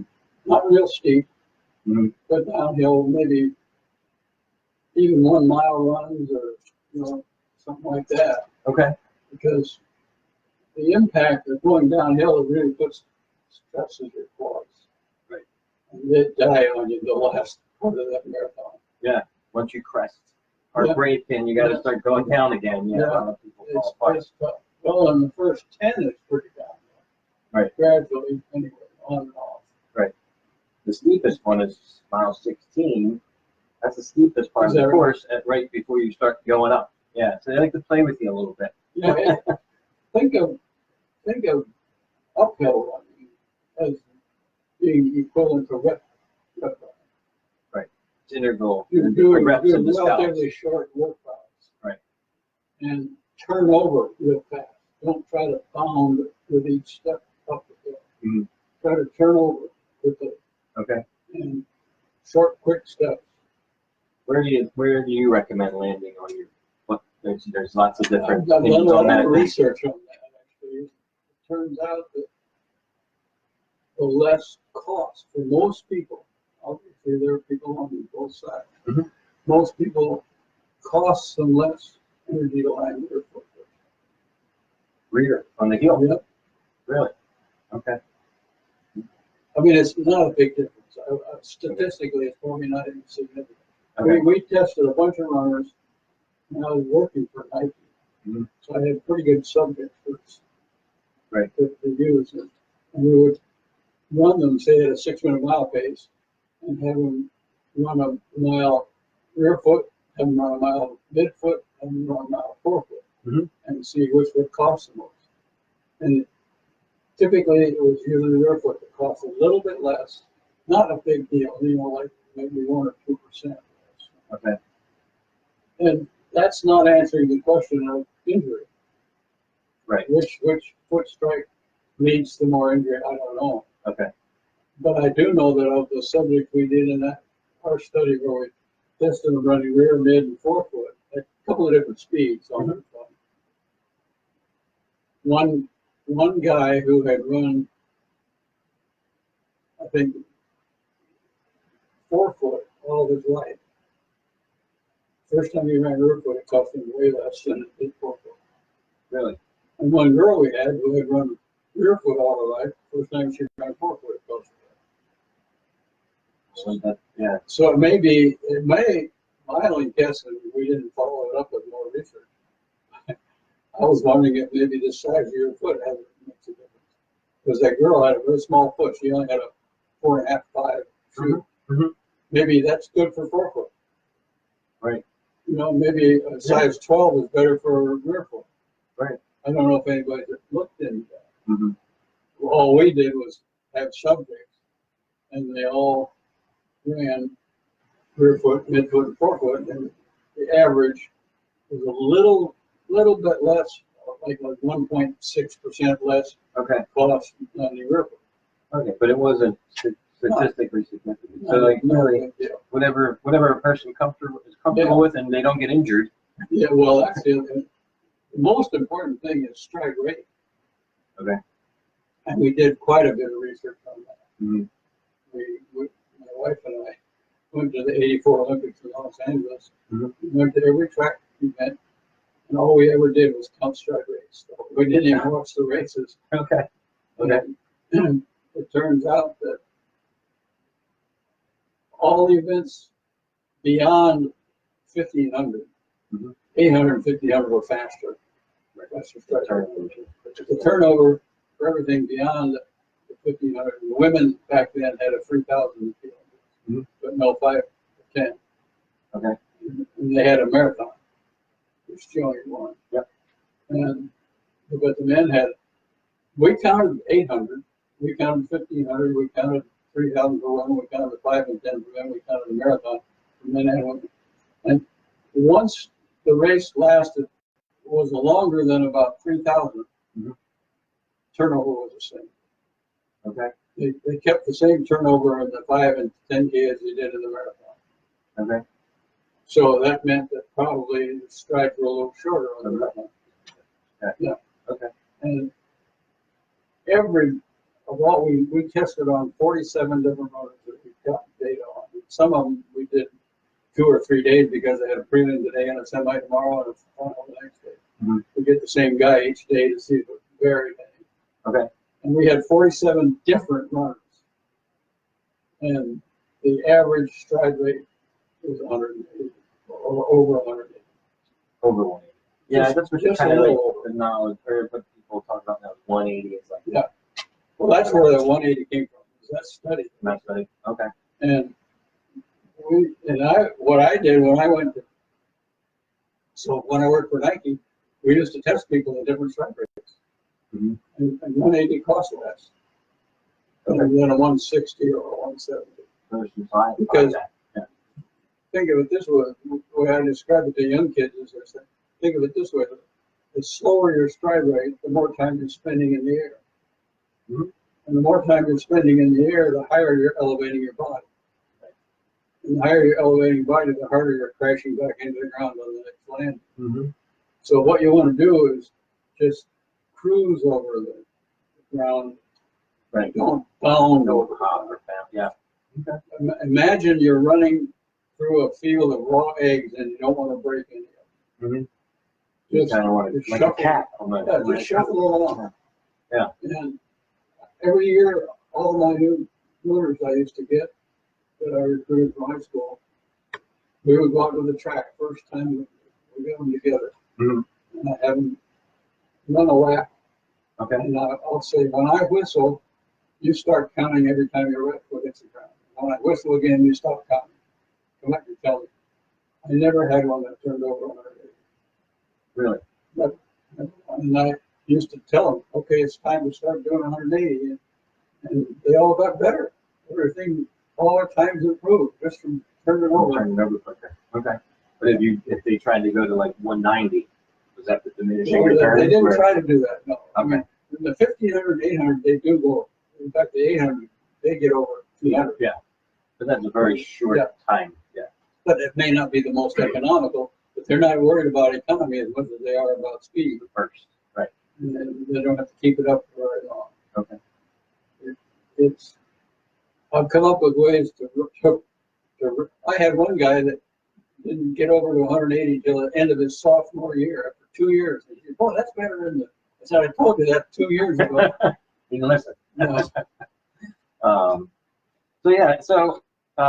You had mentioned earlier too that you have another book coming out, not necessarily running related. No, it's a autobiography. Right. When does this come out? Well, it's a publishing company down in South Carolina. Okay. Is doing it. Everything's done. I'm just waiting for them to publish. Okay. To start publishing it. And I've had a fairly crazy life. So my wife was a good runner, obviously. 240 marathoner, she said. Huh. Not 240, but upper 240. But it qualified for the Olympic trials. Right. She qualified for the Olympic trials and the marathon and the 1500. That's kind of a good combination. Yeah. It wasn't the same year, I don't think. Okay. I think the 1500 was as younger. Okay. It still counts. Yeah. Yeah. And the marathon was, in fact, after our first child was born. So she came back. Yeah, that's amazing. Yeah. She won New England track and field champ 7 times. Okay. 7 different events. Mhm. 800 indoor, 800 outdoor, Okay. mile indoor, 1500 outdoor, 4x8 relay. Okay. And she actually held until recently at one of the UNH school records in a couple of things. I think they had a really good runner a couple of years ago. Okay. Very, very good. So you talk about her in your book, in the autobiography? Oh, yeah. Okay. Yeah. I talk about my brothers, one CIA brother and one heavyweight wrestler, and Mhm. an interesting crowd of people.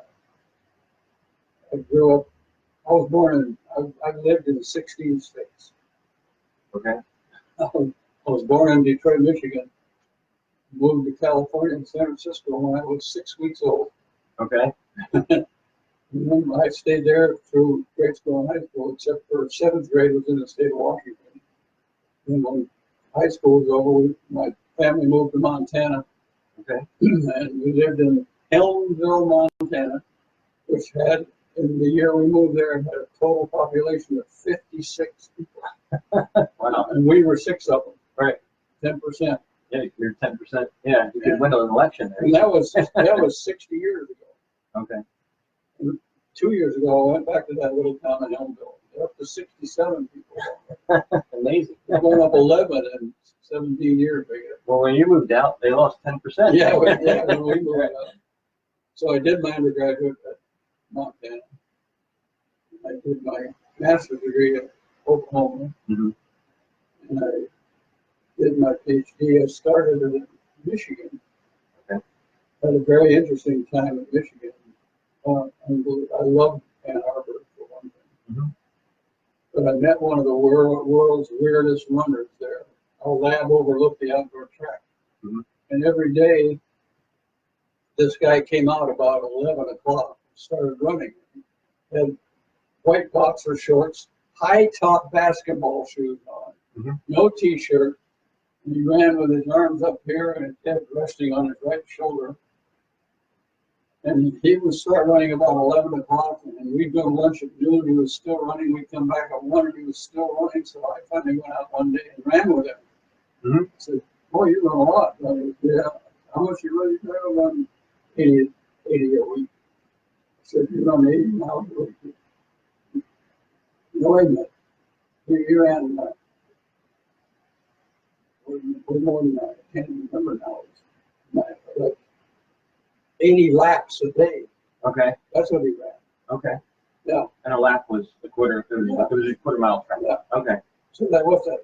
That's 20 miles. 20 miles, yeah. Right. And he ran 80 laps a day. And I said, "You mean you ran 20 miles a day?" He said, "Yeah, whatever 80 laps is." I said, "You do that?" No. I said, "You do that every day?" He said, "No, I don't run on Sunday." So he only did 160 miles a week like that. Right. Six, 120 miles a week. 120 miles a week. Right. Right. And what was he training for? Anything? Nothing. Or just No. I said, well, because I ran with him and I was okay shape and it was going slow. Mm-hmm. He said, "We got to slow down a little bit. I'm starting to sweat and I don't want to sweat." Right. People who lived there, I moved there in March, so spring already. Okay. People who've been there all winter said that he ran all winter. Mm-hmm. And only if it got freezing out did he put a T-shirt on. And we still would wear no shirt. Regardless. Wow. No shirt otherwise. Mm-hmm.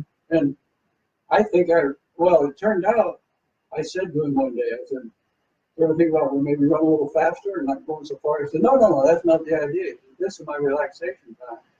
Mm-hmm. He said, "I'm studying for the bar exam. Oh, wow. And I'm either eating, sleeping, or studying, and this is my relaxation time." Mm-hmm. And I just go for my 80 laps. I said, "Well, is it easy or not?" He said, "Well, sometimes by the 5th or 6th lap, I know I got to make." He says, "Other days, I don't know if I'm going to make 80 until about 75. Right. But he did it every day, 6 days a week. And I think I met him online a couple of years ago.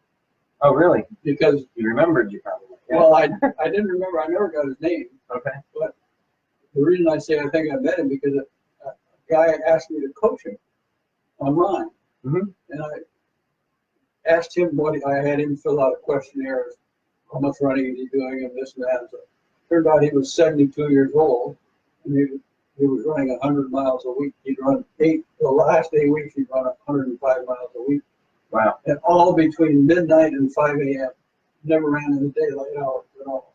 When did he sleep? Yeah. I don't, well, obviously he was retired. He didn't work. Right. And he just ran. And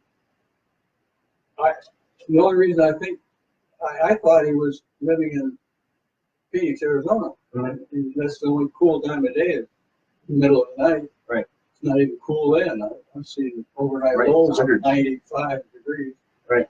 And he said, no, he lives in Michigan. So I thought, it's got to be that same guy. Same guy you met. I Yeah. never met him before. Okay. But You bring him up in the But book. he's quite good because he ran a 10-mile race and every 7 minutes, Mhm. or 7:20 pace, at age 7 to it. Wow. Yeah. So he's quite good. Another interesting guy I coached was in the East Jersey prison. Okay. He was in there for 7 years and he got up to 40 miles a week in the yard. They had a track. Right? No, Put him on the just track. Just a regular yard. Yeah, just the yard. Okay. And he got to where he could run 7-minute pace. He said his goal was to run the New York City Marathon. When he got out, he talked his sister into training. Mhm. So when he got out there, he ran New York City together. That's great. Changed his whole life up there. Running. Yeah. He told me the reason he was in there because of drugs. Mhm. He said I was taking them and that's my problem. And when I started selling them, then Right. it wasn't my problem anymore. Right. But I don't think he's doing it anymore. Mhm. Some interesting. Yeah, we've got a lot. That's like what we do with our group. Like I said, we ask people to do an intro video, and a lot of people that struggled and overcome a lot, or went through something, and running kind of came into their life and calmed them, gave them some ease. Yeah. Oh yeah, it does. I coached a Kenyan guy. Mhm. Interesting guy. I've paid for his daughter to go to school because he had to pay for his school. Okay. 8th grade or whatever it was. Not a lot of money, but Right. a little something. He was pretty good. He ran 104, I think, for half. That's it. That's good. He and his mom, that was their family. Mhm. And they had 4 cows and 2 of them died in the drought. He was really good. Mhm. And so that was why he was trying to run. Then they can make the Then living. he finally got married. And as a wedding gift, the little town he lived in gave him 2 young girls to raise. People. Okay. And that was That his was their wedding gift. gift. Okay. There's 2 kids for you. Now that you got a family, you're a wife. Right. Wow. Yeah, so that's where I helped him out with, Mhm. with the girls going to school. Don't you still keep in touch with them, or do you? Yeah, on and off. Yeah. Nice. I can't even remember the town. He wasn't a Nairobi guy. Some little bit town. Okay. Their income was just off the cows. Right. 4 of them and 2 of them lost. Okay. Drink them. Yeah. It's interesting. Yeah. You wonder how many different countries have different types of training. Mhm. You know, Right. beneficial. I think everybody probably nowadays knows what everybody's doing. Right. Yeah. There's books out there. It's Yeah. not Everybody's, too- yeah. it's not too hard. But you were saying earlier too that Joan Benoit Samuelson Mhm. used to work for you. Yeah. Correct. Yeah. Yeah. Now Joni she is really, really something. She has the highest VO2 max that's ever been tested in the world. Okay. Still, Was he just ran 302, was it? Or Yeah. at Berlin? Yeah. you know, my age graded. That's what I've done now. And I can't give you this yet. With age graded running. Okay. So we have 10 categories, 10 levels under each. The 10th level is Olympic caliber. Okay. And each level has a VDOT number associated with it. So if you earn a certain VDOT, you're in level 5. Level 5 is a certain color. Okay. So what we have is colored shirts. It's just like your shorts from high school. Yeah, right. That's where I got the idea. Okay. And so we have 10 different colors, and 10 is gold. Okay. And 9, I think, is red, and 8 is blue or something like that. 5 or 6 is hot pink in the middle, and Okay. 1 is white, and 2 is gray. Okay. Anyway, what we'd like to do is get it into the school system. Okay. Where schools can run a mile. A mile would qualify for different categories. Okay. And then our tables go all the way from age 6 to 100. Okay. So Joni's she's 62 now. Mm-hmm. And the time she just ran still puts her in the category 10. Olympic. Yeah. And the girl who beat her isn't in category 10 because she wasn't 62, she was only 60. Okay. Wow. So my feeling is that when they talk about age stuff, they ought to do it by year, not by 5-year category. You're in age 60 to 65 category. That's not fair. Right. 65-year-olds in worse shape than a 60-year-old. Right. Right. And it's the same way in the other direction, younger. Mm-hmm. They, Okay. it's, Yeah, like I was saying earlier, though, we've got that 71-year-old Gene Dykes. Yeah. 254 marathoner, Jacksonville. Yeah. I would imagine that Did is. we get a beat out for him? Let's see. What did I do? We'll do that.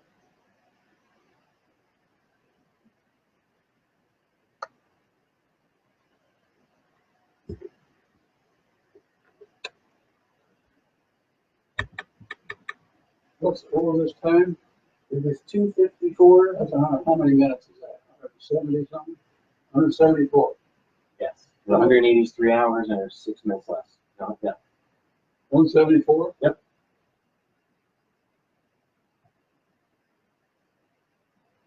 That's a 55.7. Yeah. Beat out. 55. But this isn't age graded, right? No, that's not Right. age grade. So I'd have to look up this. That would be the same as mine if I ran at that speed, or ran that time. Is that right? Isn't it? Like doesn't matter what his age is. Oh, yeah, right. Right. I know, yeah. Oh, yeah, I don't know if I got my age table there or not.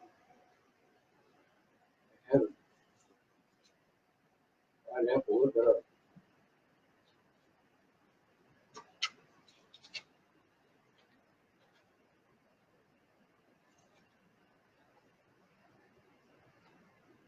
All I know is offhand, if you're only 6 years old, you're in level 10 if you can run a 720. At 6 years old. Yeah. Okay. Yeah. All right. I have a 4-year-old, so I got to start training her now. Yeah. Right. Yeah, and the older ones would go up to 100 tables. The reason I think I have a lot of confidence in the age-rated tables and in beat-out tables in general, Mm-hmm. especially beat-out tables. We did this way back in the 60s and 70s. Okay. We invented the beat-out thing. And just about 2 years ago, I went in to the world records and looked up what all the world records were in beat-out. Mm-hmm. They don't vary by more than about 2 units. All the world records you want to go. I believe it. Yeah. Men and women. Mm-hmm. All the science is based on All the men are about 80 something, 82 or 83 average on the world record. Women are all about 70 something. Okay. Yeah. So I was surprised. And interestingly enough, the 10K had the highest beat-out for both men and women, just barely, Oh wow. a couple of seconds. Okay. And I don't remember which was the worst. Well, the worst for women was the mile. But the women don't run the mile. They run 1,500 all the time. Oh okay. Men run the mile for some reason. It's a big deal to run under 4 minutes for the mile. Mm-hmm. Women, the mile was I mean, not really different, but Right. I don't The think VDOT table. I don't think it varied two Okay. units in VDOT from all over. Gotcha. So yeah, maybe you can tell everybody where they can get your website, right? Run Smart? Run Smart, right? I Your don't know how to website. get it. Okay. I know Brian runs that. Okay. So yeah, you can go to Run Smart. I think Run Smart. I don't know if that's a site you can just. You can download. Yeah, you can Yeah. download the training plans from there. You can purchase the training plans from there. Yeah. Yeah. And then you have an app too, where you can actually follow along. Right, that's true. It shows you what your VDOT is and how fast you should run each type of training. Right. Right. And there's definitely Boston specific plans on there as well. Which I would say for Boston, the main thing for the hills is be able to do some downhill running. Right. More comfortably downhill. Yep. You know, even if it's half a mile or a mile. Yeah. Beat up your quads. Yeah. Yeah. I've done it. This will be my 10th year doing it, and every year it's the same thing. Is that right? Those quads are toast by the time I'm done. Yeah. I remember when Jones and I think, set the Boston record way back then. Mm-hmm. It was 1980 was when she first won it. Yeah. I think she went out, I can't remember her first 10 miles or something ridiculous thing, like 53 or 52. Mm-hmm. That's fast. It's all downhill. Yeah. Yeah. I've calculated the Boston course, and just with no wind, you should go about 2 minutes faster than on a flat course. Because overall it's downhill. 2 minutes total. 2 minutes total. Okay. In other words, if you ran a really smart race and didn't wipe yourself out on it, it was downhill. Okay. And ran really well, theoretically you should run it about 2 minutes faster on Boston with no headwind. Okay. Or no tailwind. The problem is with Boston, it's most likely a headwind coming off the ocean. It's bad weather. It seems like every year Yeah. these days. Yeah. It's more headwind than tailwind. I remember when you got East Germany won both the Boston record, I think. Okay. And they had a massive tailwind. The tailwind was so big that the picture they had of her hair was out in front of her face like this. Oh, really? Okay. Yeah. Yeah. I Okay. ran it in 2011, and there was a tailwind that year. That's when the guy that won it broke the record. I don't know, the 203 Yeah. or something. Yeah, well, Yeah. tailwind on Boston, your time's going to be pretty fast. Yeah. Yeah. And headwind makes it a little more reasonable. Right. And there's more, often is it a headwind just coming off. Right. Over. That's where it sits. Yeah. Yeah, it's a, Right. it's an interesting course. When I ran that one in Newton, I don't remember where all it went, but we did go up Heartbreak Hill, but in the first half of the race, we went up Heartbreak Hill. Okay. So I don't remember where it started and finished even. Okay. All I remember is McDonald's was catering the finish and we got a free burger at the end. There you go. That's my kind of race. Nice. All right. Well, I appreciate it. I appreciate you spending so much time with me. Oh, no problem. I think I could see there's a lot of runners. There's a lot of people joining and stuff saying how they liked it and stuff. And this will be up on the page. I can share it with your wife and Brian, so they can Sure. show you it and stuff. But I appreciate you taking the time to meet with me. It's a pleasure, it's an honor to actually meet you personally. Certainly you are a legend in the running community. Yeah. Everybody, Yes, I appreciate it. thanks very much. Thank you very much. I think that's it. Thanks, everybody. All right.